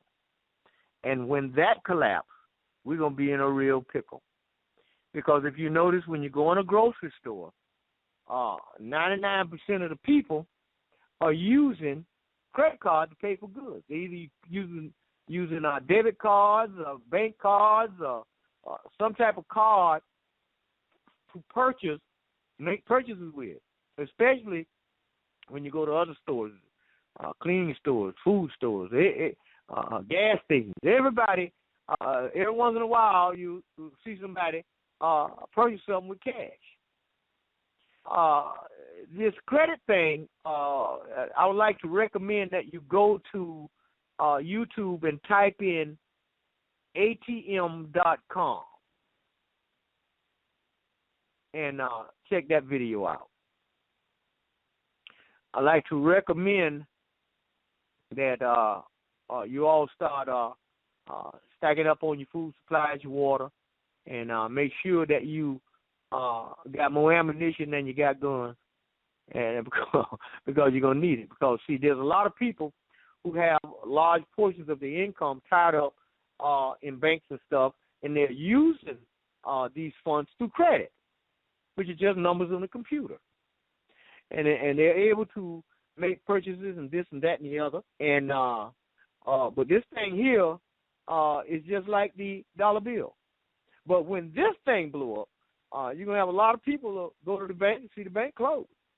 Go to the ATM and, trying to get you money from your unemployment, or trying to get your money from your Social Security, or trying to get your money from your disability, and your credit card won't work in machine. Because they're not going to warn you. They're not going to come out and make an announcement, well, tomorrow we're going to have an economic collapse. No. You're going to have to be conscious. You're going to have to understand, when you see the big wigs running and pulling their money out, it's time for you to get yours out too. But you need to get a head start and start preparing now. Go ahead and stack up on your food stuff. Get you some candles. Get you something that you can cook on that don't require electricity. Get you some generators. Get everything that's going to take to get on the survival mode. For years and years and years, we've seen people that we consider to be criminals out robbing and carjacking and all this. But imagine corporate executives doing it because they don't have any money. Can't feed their family, can't feed themselves. And people take desperate measures when desperate times come. It has happened over and over and over and over again. So we can beat it. We can survive it if we prepare to, number one, expand our consciousness.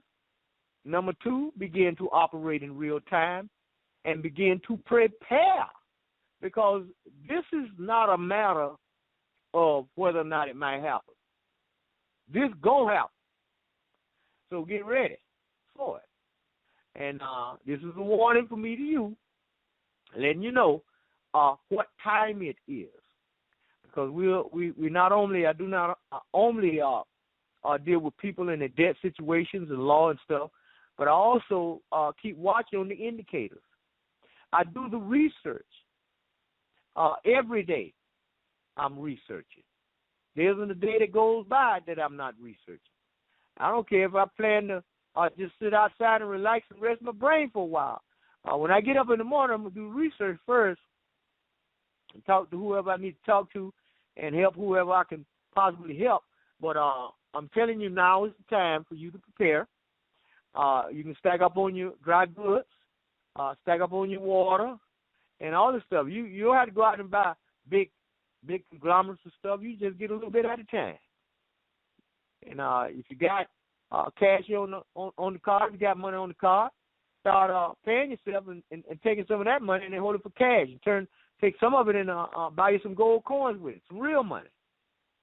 And just make sure that you are prepared. Make sure you got clothing to wear in the winter. Make sure that you have plenty of water to drink and that you have enough for your entire family to survive. Those of you who have children. Because a child don't want to hear nothing about what you let happen. All they know is they want something to eat, they want something to drink, and we don't understand why we ain't got it. Be wise. Use wisdom. Start expanding your consciousness now. Start expanding your awareness as a result of the expansion of your consciousness now. Learn about mathematics in relation to consciousness and time. Look this stuff up. Look the meaning of it. Get your galactic calendar. Learn everything you can about what has taken place and what has happened to you. Learn about your identity, because that's a very, very important part of expanding your consciousness. You need to know who you are. You need to know about your ancestors. You can look at doing your studies about your ancestors. You can look at the average things that they did on a regular basis, on a day-to-day life and living. That'll give you a tremendous amount of knowledge just by studying the everyday habit. If you learn about the Egyptians, because most time we study about the Egyptians, we study about the kings and the pyramid and all that. But what about the average Egyptian day-to-day life? What did they eat? How did they relate to one another? You know, this kind of stuff we need to study. We need to learn these things so we can take some of these ancient practices that they use to become great, and we can use it in our day-to-day lives. We can change the functioning of our children when we control their brains. And the television is just going haywire. It's got you stuck on a slave mentality, and they steady broadcasting subliminal messages to you that you cannot see with the naked eye, was being picked up by the brain. They want to have access to you. They want to control your every waking moment. They want to know what you're thinking, what you're going to do, what you might do. All this right here to maintain control of you, because today people are waking up all over the United States. I hear from them every day. More and more people are waking up by the thousands all over the United States. And that's a good thing. But we got to take what we know and start putting these things into practice and make them materialize in our lives and make them manifest in our lives. And I'm not talking about religion, because that's been one of the most damaging aspects that we've had. Religion, the falsification of your consciousness. Excuse me. Religion and time.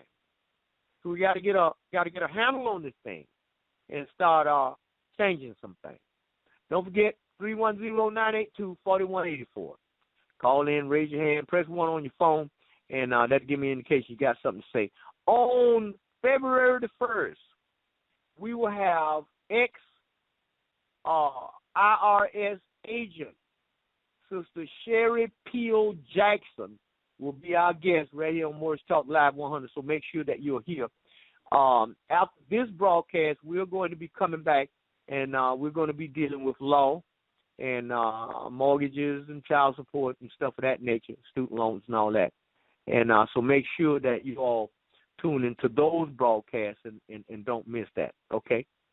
Now, we're going to take one more little quick break, and I will be right back. Hold on. Okay, I don't know about this break right here. So this thing here is saying they ain't doing nothing but loading.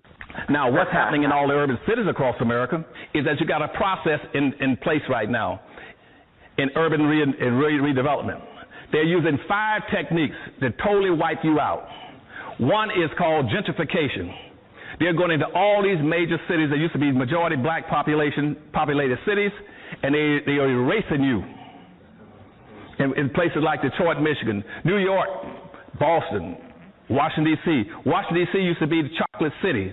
When I went there with President Carter in 1976, at that time, Washington, D.C. was 78% black. Now it's down to about 42% black. Wow. Chocolate City is gone. Detroit, Michigan is going to be totally wiped out by immigrants pouring into the society. Since 1970 up to now, we've had 45 million immigrants coming to the United States. They came in over you, and they're displacing you. And then the second term they use besides gentrification to wipe you out is a thing they call privatization. You go into Detroit, Michigan, as they gentrify, they're going to take all the public resources and things that should be owned by the public, they're going to place them through privatization to the hands of the wealthy whites.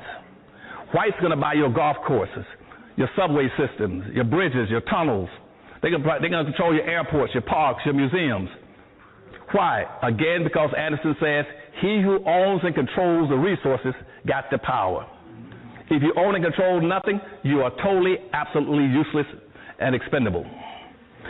And that's why nothing has changed for us, because we don't understand the system of gentrification and privatization. The other thing they're using to wipe you out in those cities is called metropolitan forms of government, where now they're going to do regional form of government, which means that the whites in the suburbs can come into those black cities and set up some kind of consortium to control what goes on inside those cities so they can extract the resources out of them. Another concept they use in those cities is called cool cities, which says cool cities means bring in the gays and let them replace black folk. And that's the fourth scheme they use on you. And in Detroit, Michigan, using that as an example again, the governor there has already set up in movement a system where he wants to go to the President of the United States, Obama, and ask him for a green card system where he can start importing Chinese from China to make Detroit, Michigan the biggest Chinatown in the United States. Even though that city had a 90% black population, they're going to bury blacks in Detroit, Michigan, underneath Asians coming into Detroit. And already in Detroit, Michigan, in Dearborn, right on the outskirts of Detroit, Arabs own 90%. 90% of all the businesses in the city of Detroit are owned by Arabs. Arab and 90% black population must go to the Arabs to get what they want in terms of food, medicine, clothing. Because they own they own out of the gas stations. You got 146 gas stations in Detroit, Michigan. Arabs now own 144 in a black city. Blacks own 2 gas stations out of 146. You own nothing. The rest, the hotels, are owned, and the 7-Elevens are owned by Indians. Asians are owning the laundries. The laundries. They're owning the hair and wig shops, the nail shops. Blacks own nothing in a 90% black city. And that's why now Detroit went into poverty. That's why it was declared bankrupt. Because blacks had money. Blacks had about 11 to 12 billion a year annual disposable amount of money passing through their hands. They were going out to the suburbs, spending it in the suburbs, and spending it with the Arabs and the Asians, the Hispanics, and everybody else. And when I tried to put in a plan there for black folk, they said it was racist for me to try to help black folk. They said, yes, Dr. Anderson, we admit in this town that we have an Asian town, a Chinatown, a Pole town, a hockey town, a Cork town, a Mexican town, and a Greek town, but it's racist for you to try to do something for black folk, to build a black town. And guess what the black leadership said? They sure is right. And if you want to find out if I'm telling a lie or not, you got blacks sitting right in this auditorium that was there. You got right here on the front row, 2 here, you got Rosie Milligan that was there and spoke in Detroit. And I had over 1,000 blacks come across America and say, we will move and relocate our business to Detroit to build a black community, a black business district. We'll move our businesses into Detroit. Over 1,000 of them. And guess what? The town got scared and fighting. And they told black folks, no, we don't. It's racist for Anderson to come in and not include everybody and everything. And so that ended that effort. And so that's why Detroit failed. So what I'm saying to you is anything that's happened to black folk in this country can continue to happen, but it is not by accident. You all have to understand today that you are locked into a social construct. That social construct was put in place almost 300 and 400 years ago. You're locked and boxed.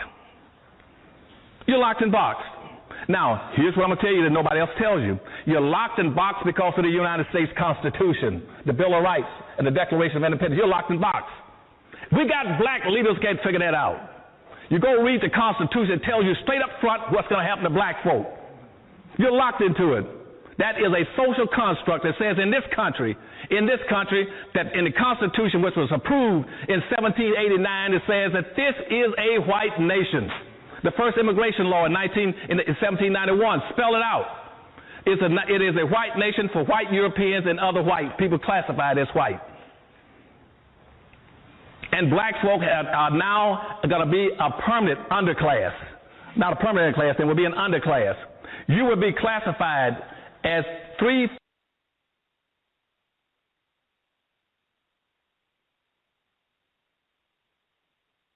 Us here in America, black people in America, not only spiritually, but as well as giving us the incentive to solve some of our problems here at home. One of your more controversial remarks some times back was a call for black people to get rifles and form rifle clubs. Do you still favor that for self-defense? Well, I don't see why that's controversial. I think that if white people find themselves the victims of the same kind of violence that black people have found themselves victims of here in America, and if the government was either unable or unwilling to do anything about it, I think that it would be intelligence on their part to defend them. Well, white people, let me help you with these thoughts. Your population is going down. The more black and white get together, the less white you'll see. If you want to die as a race, where there'll be no more white people on the planet, you're on the road to doing that by literally promoting miscegenation, promoting racial intermarriage. Now, they had something on CNN the other day, who is black? Well, you answered that years ago. If we had one drop of black blood in us, we are no longer, you are no longer white. Well, look at those that are half white, like our president. Can you deny that he's black? Check his hair out. Check his lips. Check his nose. You call him a monkey. You make mockery of his beautiful black wife. You're not blind to who he is. Cory Booker and the mayor of Washington, they are part white, part black. But what part is the part that makes them black? It's that blood. And the more you intermix with us, we will see the end of you by 2050.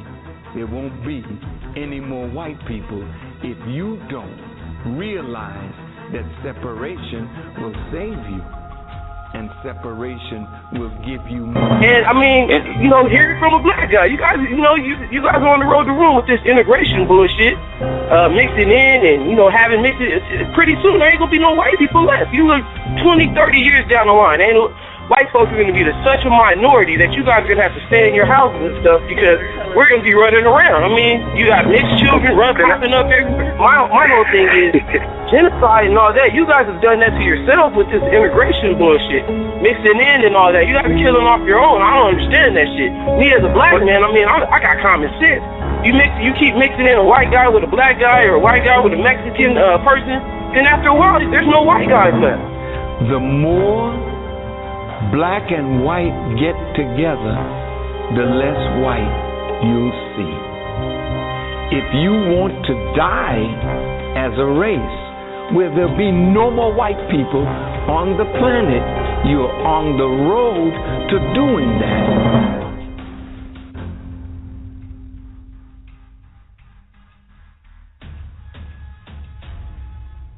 Any white woman in this audience today, any white man in this audience today, in their right minds, don't want little black boys and little black girls coming around your homes, schools, and churches looking to marry your sons and daughters, and in return introducing your grandchildren as little half-brown, kinky-head Negro children.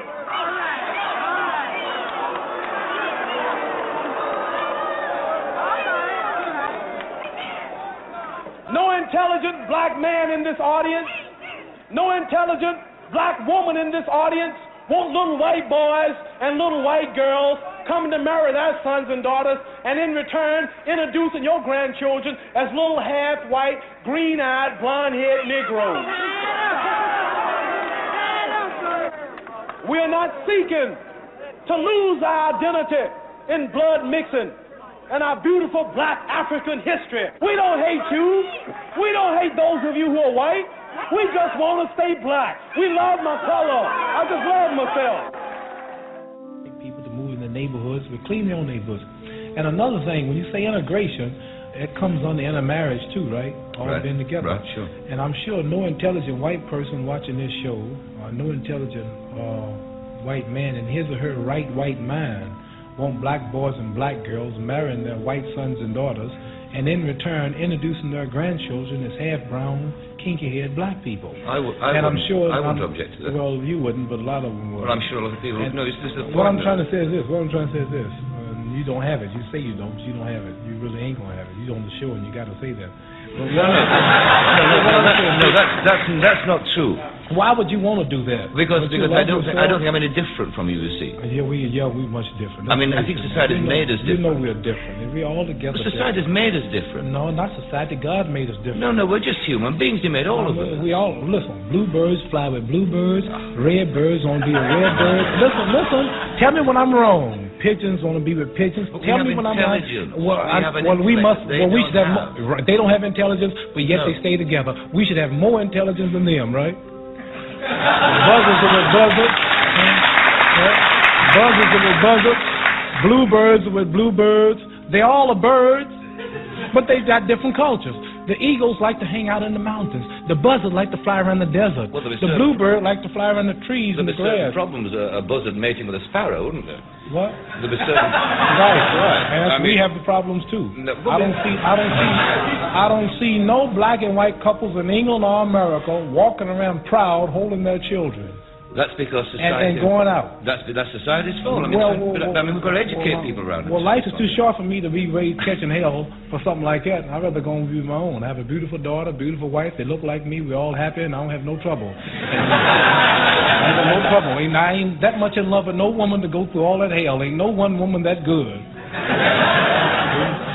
You understand? I understand, yeah. I do understand. I understand. I think it's sad that it ain't sad because I want my child to look like me. Every intelligent person wants his child to look like him. I'm sad because I want to blot out my race and lose my beautiful identity. Chinese love Chinese. They love the little slanted-eyed, pretty brown-skinned babies. Pakistanis love their culture. Jewish people love their culture. A lot of Catholics, they want to marry a number of Catholics. They want the religion to stay the same. Who want to spot up yourself and kill your race? You a hater of your people if you don't want to stay who you are. You shame what God made you. God didn't make no mistake when He made us all like we were. I think that's a philosophy of despair. Despair. I really do. It ain't no despair. Number one, can't no woman. Let me tell you something. I want to tell you. Listen, no woman on this whole earth, not even a black woman in Muslim countries, can please me and cook for me and socialize and talk to me like my American black woman. No woman, and last is a white woman, can really identify with me and my feelings and the way I act and the way I talk. See? And you can't take no Chinese man and give him no Puerto Rican woman and holler about we're in love and you emotionally in love and physically, but really they're not happy because she's going to hear some Puerto Rican music, he's going to hear some Chinese music, and they're going to be clashing all the time.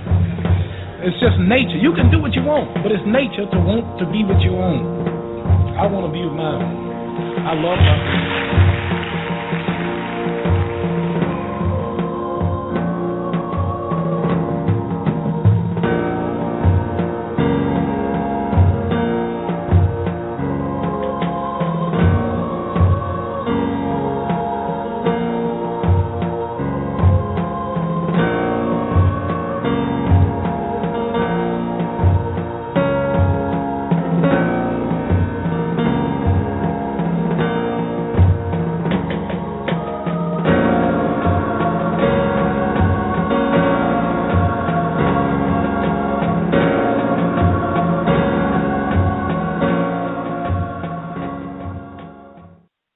Okay, we back.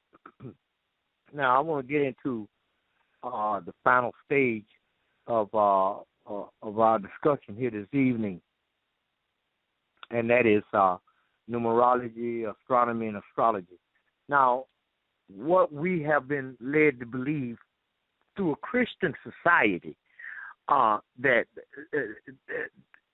this is something of the devil, and we should not be paying attention to that.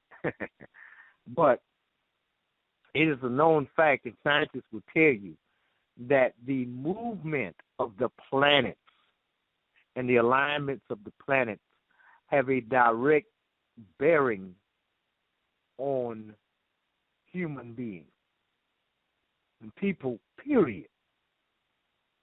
So it behooves us to learn about these sciences. You can go on Google and type in numerology, and it will bring it up. And you can examine that particular science. You can type in your birth numbers and the day you were born and all this stuff, and get the information in regards to that. You can examine the astronomy. Take a look at it. They got a brother. His name escapes me at the moment, but he is one of the best out there in regards to listen to it and take an interest in that. Western astrology. Take a look at it. Pay attention to it. Try to do some research on it so you can understand it. Because these are sciences, including the zodiac, that we had mastered a long time ago. That's how the Moors became master navigators. They knew at certain seasons, times, you're supposed to travel or set out in your boat to cross the oceans on time. They were doing this stuff on time. They was leaving successfully and arriving to their destination, and they was quick to understand that when it's time for them to leave and go back home, they were to leave that area during a specific time period and travel successfully to the ocean, because the planets were in certain positions. They knew what the trip was going to be like before they ever started out. And they would leave and come back successfully because they had knowledge concerning astronomy. And we all know that the Dogon tribe are master astrology, even though they have been labeled as primitive and uncivilized. But a civilized man, when you see what we are wrestling with here in the United States is massive labeling. We hear terms like kinky hair. That's a label. Who said our hair was kinky? Okay, that is a label. If you, like Brother Claude Anderson said, if you talk about assisting people that's been labeled as Negro, colors, and black, well, that's racist. Because people have been labeled.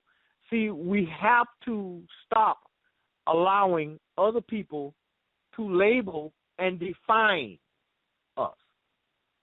They have not only are we going to do certain things to you, but we are going to define what we're doing.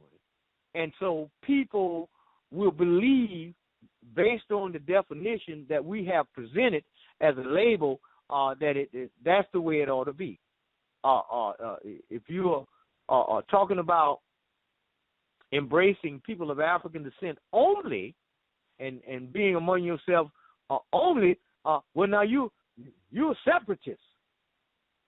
You see, if you start telling the truth about what has happened to you and making statements like, I love myself, I embrace my kind, I love my kind, And the truth is that Europeans did this, that, and the other. Oh, well, you're a bigot. You're a racist. These are labels. This is all designed to maintain the stranglehold of slavery on you today. The United States of America has never been without its slaves. Never been without them. Slavery has always been big business, and it still is today. If we can't enslave you one way, we'll enslave you another.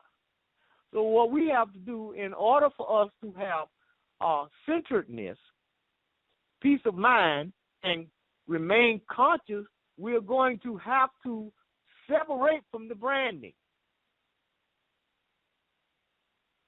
When we unburden ourselves from the shackles of debt, we're going to have to do something important with the funds we're saving.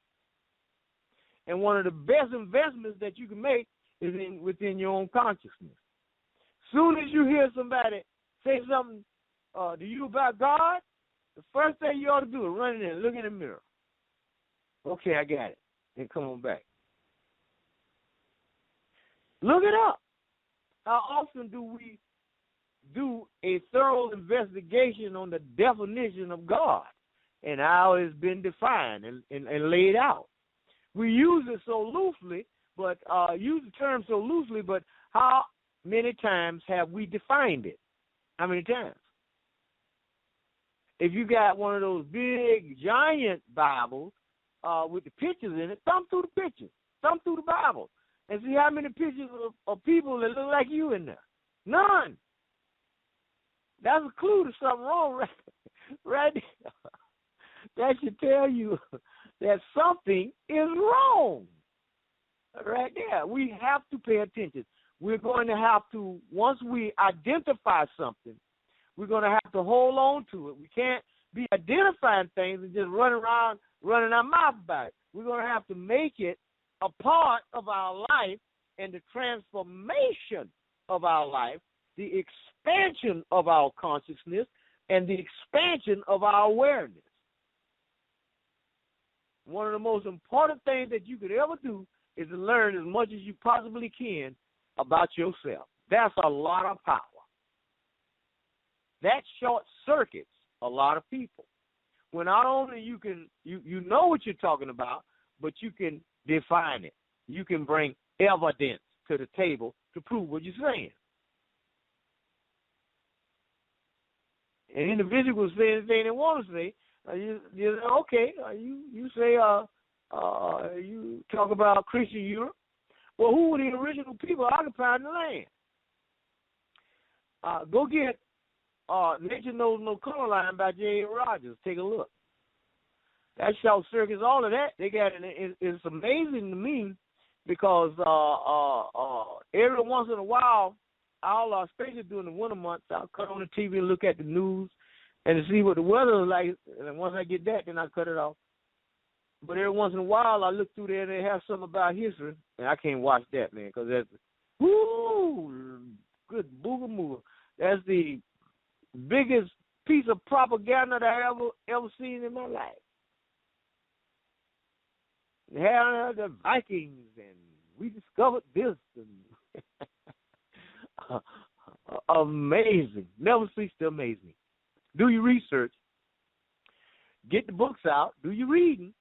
And go to the store and get you some highlight markers so that important information you read in the book, you can highlight it and put your marker in there on that so you have easy reference until you remember it, and that way you're able to tell people about it. But in the meantime, we need to be concerned about 1320 versus 1260 and know that we're surrounded by this thing. This thing is not only on the calendar, it's on the pavement, it's in between you and everybody you meet. You know what the word dogma means? In most cases, when we hear the word dogma, it refers to somebody talking about religion. But the biggest piece of dogma on the planet is what day it is. Try to tell somebody that it ain't Tuesday. Oh man, it's been Tuesday ever since I was born in the world. Tuesday. You want to fight? Wait till January the 1st. Somebody say Happy New Year. You try to tell them about spring. Oh man, I don't want to hear that. It's New Year. Look at all these people around them.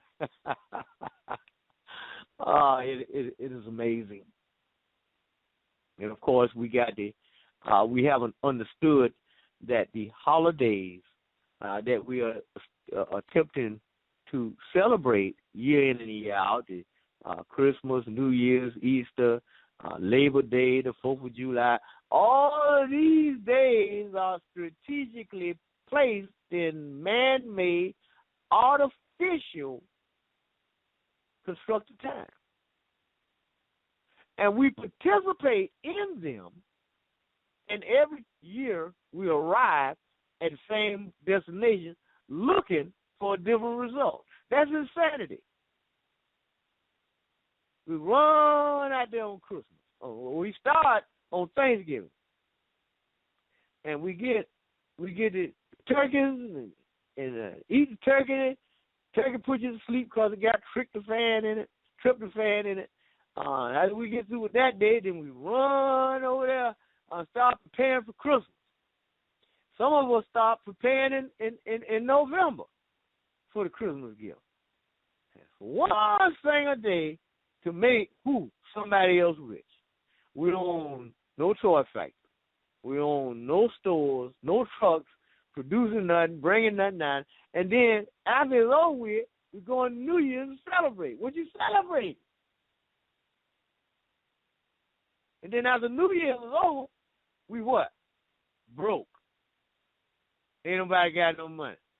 And we do this because in our mind, we like, okay, I can go ahead and spend this money for Christmas and this, that, and the other, because I'm going to get my income tax. Yeah, that's next. The income tax. We haven't done any, no investigation, no research, no nothing. Going through the same vicious cycle year in and year out, year in and year out. Same way, looking for a different result. Oh, they gave me a raise. They gave us a quarter raise this year. But by the end of the year, it's as if you didn't get a quarter raise, you lost 35 cents. So they ain't gave you nothing. So there is no money.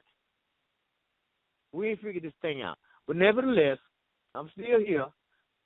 Those of you who are burdened with debt, student loans, mortgage, driver license, credit card debt, foreclosure, and all this stuff, we got new debt elimination still there. And we don't do the Christmas thing over here. We don't do the Thanksgiving thing here. We don't do the Easter thing. I don't know nothing about when that time period come, I always ask people, in your opinion, during Easter, approximately how many Easter eggs does a bunny rabbit lay? And they'll say and say, well, shoot, probably about 1,000 within a year. I said, well, what about the fact that rabbits don't lay eggs? Has that ever jogged your mind at all? It is amazing to know that the only thing that we have to do is change our mind. That's all you got to do. Change your mind. Get the facts, know the facts, and live by the facts. You don't have to worry about going out trying to prove nothing to nobody. Well, I got it right here. I can show you this. You're wasting your time. You're wasting your time. Don't worry about trying to convince nobody. Just go ahead and do what you got to do for you and your family. Get your house in order. Let the dead bury the dead. See, that's what we're supposed to be doing. You don't have to get in no heated debate, religion. I mean, this information about Christmas has been out for years. And a lot of us know it, but we still do the same thing over and over and over, looking for a different result. See, we know when we're on the right track, when we start taking strategic action for ourselves about the situation. And at the end of the month, when that day has come and gone, you got more money left than month. Or you got more debt notes left than month. That's a start. And when New Year's come, to you being out in the streets of the nightclub and drinking and not shooting and all that, just all you got to do is sit still for a day. After it's all over with, you got more fun than month left. That's the trick. You know, on those days, turn them days around, look on your galactic calendar and follow that. Pay attention to the moon. We just had some full moons just left. Very, very important for us to understand what that was about. We need to have a brand new paradigm of thinking which would lead to the expansion of our consciousness. Pay attention to the effects of your behavior.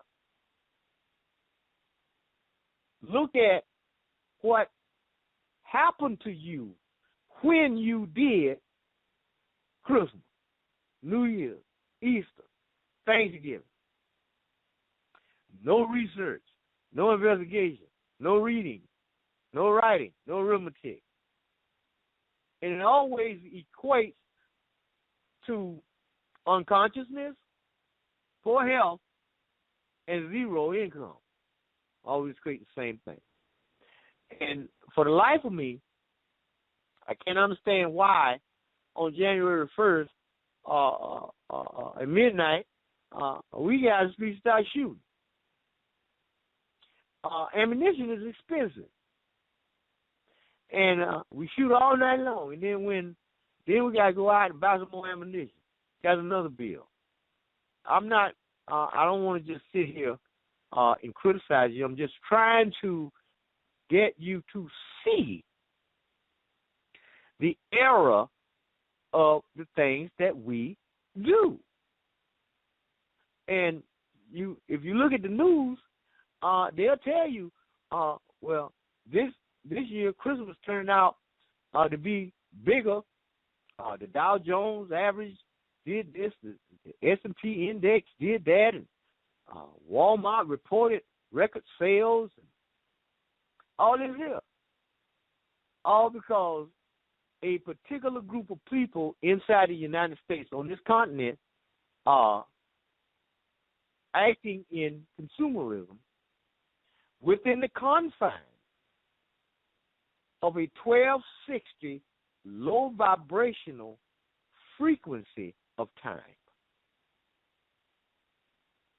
And all you have to do is change your mind. That's all. That's all you got to do. See, what we are supposed to be doing, we are supposed to be in the business of creating. We are supposed to be in the business of using our imagination. Because when you use your imagination and you create something, it's something that is very, very difficult to duplicate. It come out of your imagination. But if you keep following the leader, following and doing stuff just because somebody said it was time for you to do it, and everybody else is doing it, and you keep getting the same results, you come up with one equation, and one equation only, and that's called insanity. I didn't say crazy. I say insanity, because you have the ability to change your mind, You have an opportunity right now to start doing something different. Now, I don't know what's the next holiday. I don't know. But they got one coming, and it always comes right on the heels of you almost getting on your feet. Here come another one. Memorial Day, Labor Day. Here come, they got them springing all through the year where you never can get a chance to hold on to nothing. And it's all about profit with somebody else that don't look like you. All of them designed that way. Every last one of them days. Labor Day, Thanksgiving, Easter. They even got one in October called Halloween. Now, what's that about? Where you dress up, looking crazy, and wearing a costume, and run around knocking on people's door looking for candy. And you get a piece of candy in the walls of your intestinal tract, and it stays there for the rest of your life. I mean, to me, I don't see no good in none of it. I don't see no benefit in none of it for people who look like me. Not one single day. And then they got the biggest one of all. Now, this is when him taking over. Now, this one outstanding. This one called Mother's Day. Mother's Day. Now, Mother's Day, in my opinion, should be all your life. But when that day comes, the brothers are expected by Mother. You better not try to do nothing different on this day. This is my day. Who says so? Why white folks say so? But it don't make no difference. But what's interesting is Father's Day. Now, when Father's Day comes, it be cloudy, it be raining, and you better not look like you want nothing. Father's Day come and go. It just come and go. Tackle about it. But Mother's Day, you got people lined up all down the road. They selling Mother's Day baskets, perfume, restaurants full. Everybody got their mama in there. Whole thing. Why? Because somebody that don't look like you said so. And where's it at? How do you know when you're supposed to do it? That's on the what? Gregorian calendar. What is that? That's 1260. That's an artificial, man-made, low vibrational construct of time that separates you from your environment and each other and the universe and the planet and nature. Now, in the morning, when we wake up and we go outside that door, we have to remember that as soon as you step outside that door, you have just stepped into 1260. It's going on right now. If I go outside the door right now, I'm stepping into that vibration, 1260. Because not only I know that I'm operating in 1320, but everybody outside that door, 1260. Everybody running through 1260. Hey, I ain't seen you since Happy New Year. Happy belated New Year. It's amazing. It's like one of them Twilight Zone movies. Once you become conscious, you spot it immediately. You don't want to debate with nobody. You don't want to argue with nobody. You don't want to mess with nobody. But that is what you are a victim of. Once you become conscious, you're able to see the forest because you're standing far enough away from the trees. You want to open your eyes. You want to open your third eye. You want to practice your breathing techniques. You want to practice emptying your mind and being at peace. Use your affirmations and hetero suggestions from you to yourself. Go and look in the mirror and do what you got to do or say what you got to say. You're looking for God? Go look in the mirror. And these are the things that we want to use to change our consciousness. And the time that we need to do that is right now, because we are moving into 9. Learn everything you can about 9. Because it's time right now. New Year begins in spring when things come to life. All the little animals come out from underground, the flowers are in bloom, the weather is perfect, especially down here in Florida. Now, if you're going to want to do a celebration, start doing that. And people be looking at it, put a sign out there. Happy New Year. Put it there and see how people react. It's interesting. Put a sign out and say, today is the beginning of New Year's. Today is New Year's Day. Put it out there and see what they say. People will be riding by and they'll be reading it. And, some of it are, okay, so what's up with the sign? They give you opportunity to tell them. But what about January? That's just the day you froze. That's all it meant. It didn't mean nothing else. You go back in ancient times and tell them, go running through Egypt on January 1st. Tell them, everybody get up and Happy New Year, Happy New Year. The Egyptians said, put him out of the village. He done lost his mind. What are you talking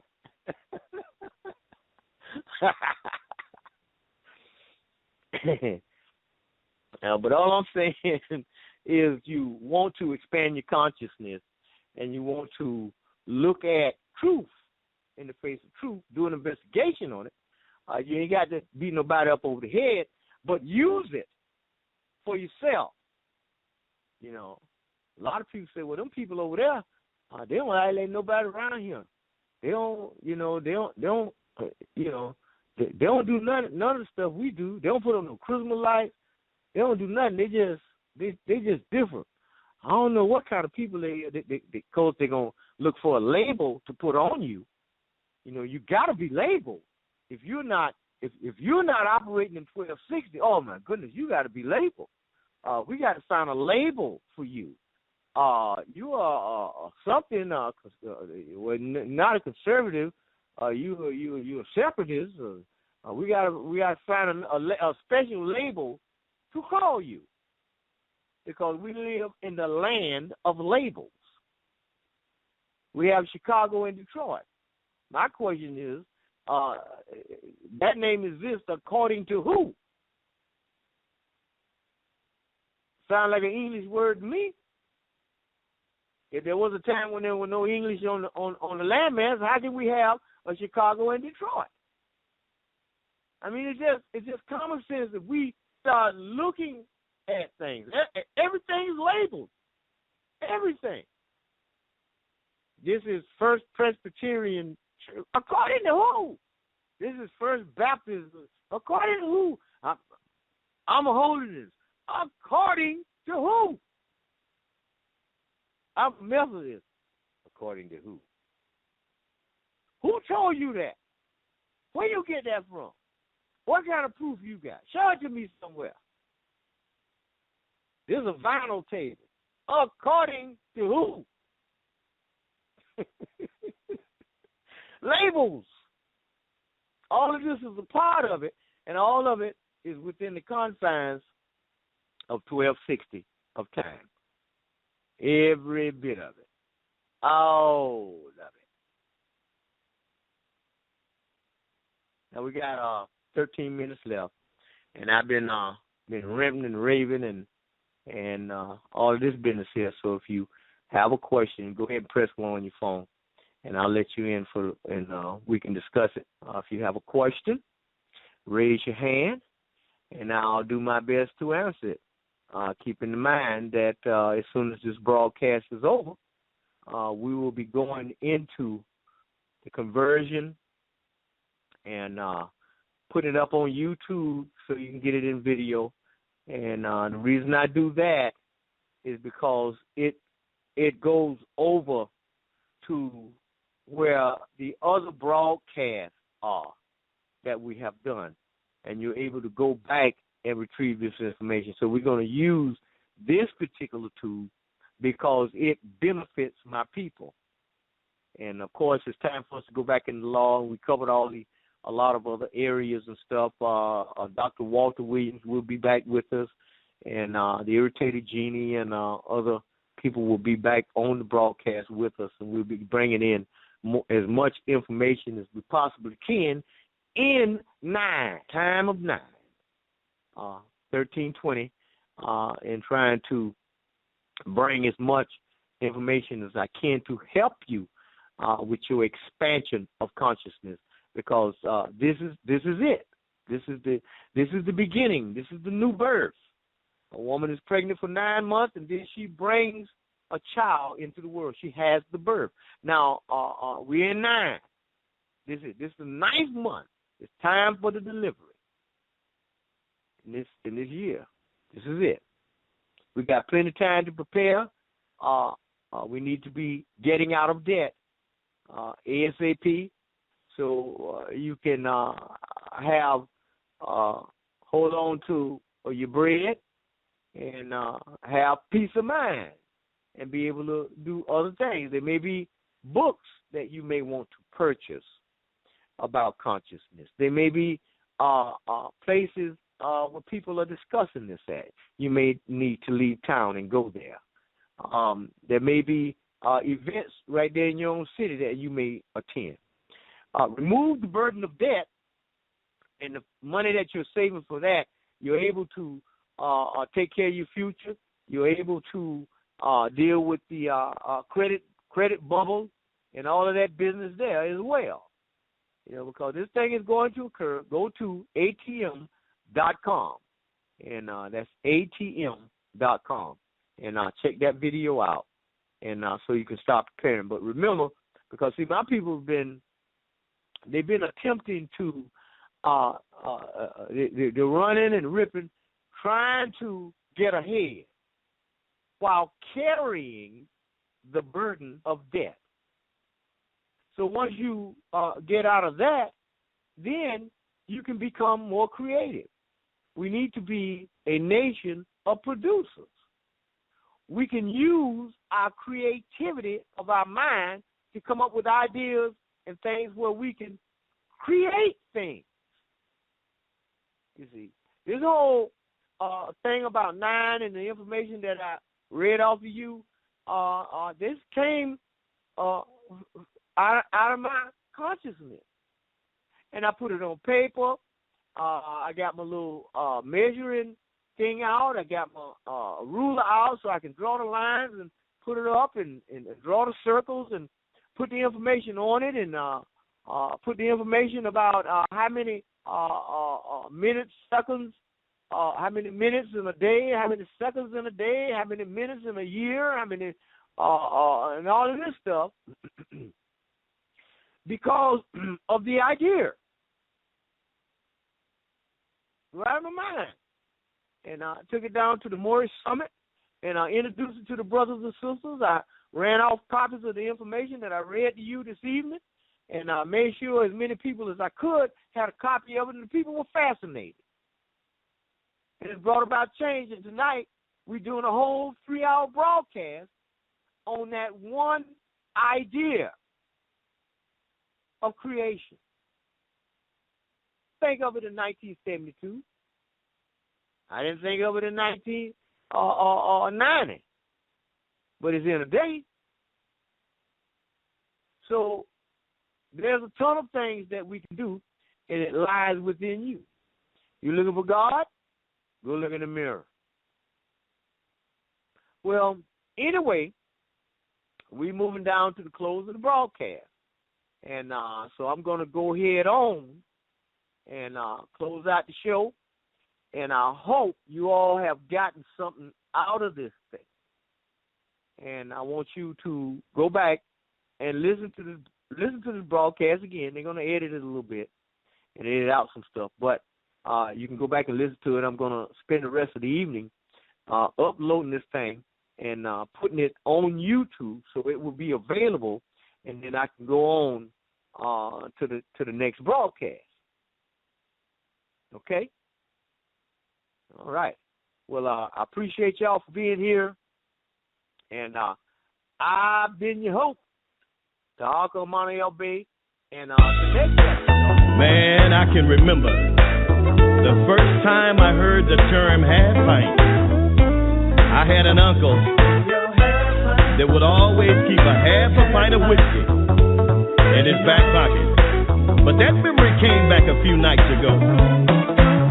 I was hanging out in a club too small, set up so nice in small white bows. Everybody in the place had their own bottle. It was some woman's birthday, so I pinned on her $1. It is half pint night tonight. Oh yeah. Everybody, it's half pint. It is half pint night tonight. That's what it is up in here tonight, y'all. Devil egg and sandwiches on the birthday ladies' trays. The dance floor was packed on every song they played. At about midnight, it was wall to wall. Everybody in the place screamed when the DJ played Hole in the Wall. So I asked the waitress, what's the special in here tonight? She says, oh, we sell a small half pint. That is half pint. That is half pint night tonight. That's what it is up in here tonight, y'all. Everybody, it's half pint. That is half pint. Half pint night tonight. Hey, yeah. I know someone know what I'm talking about. See, a lot of you guys have your half a pint in between the seat out in the car right now. And you're probably going to go out to the car and make you a drink and come back in the club. You know what I'm talking about. So I asked the waitress, what's the special in here tonight? She says, oh, we sell some small half pint. That is half pint. Half pint night tonight, y'all. That's what it is up in this place, yeah. It's half pint. It's half pint. That is half pint night tonight. Hey.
Gotta get in where you fit in.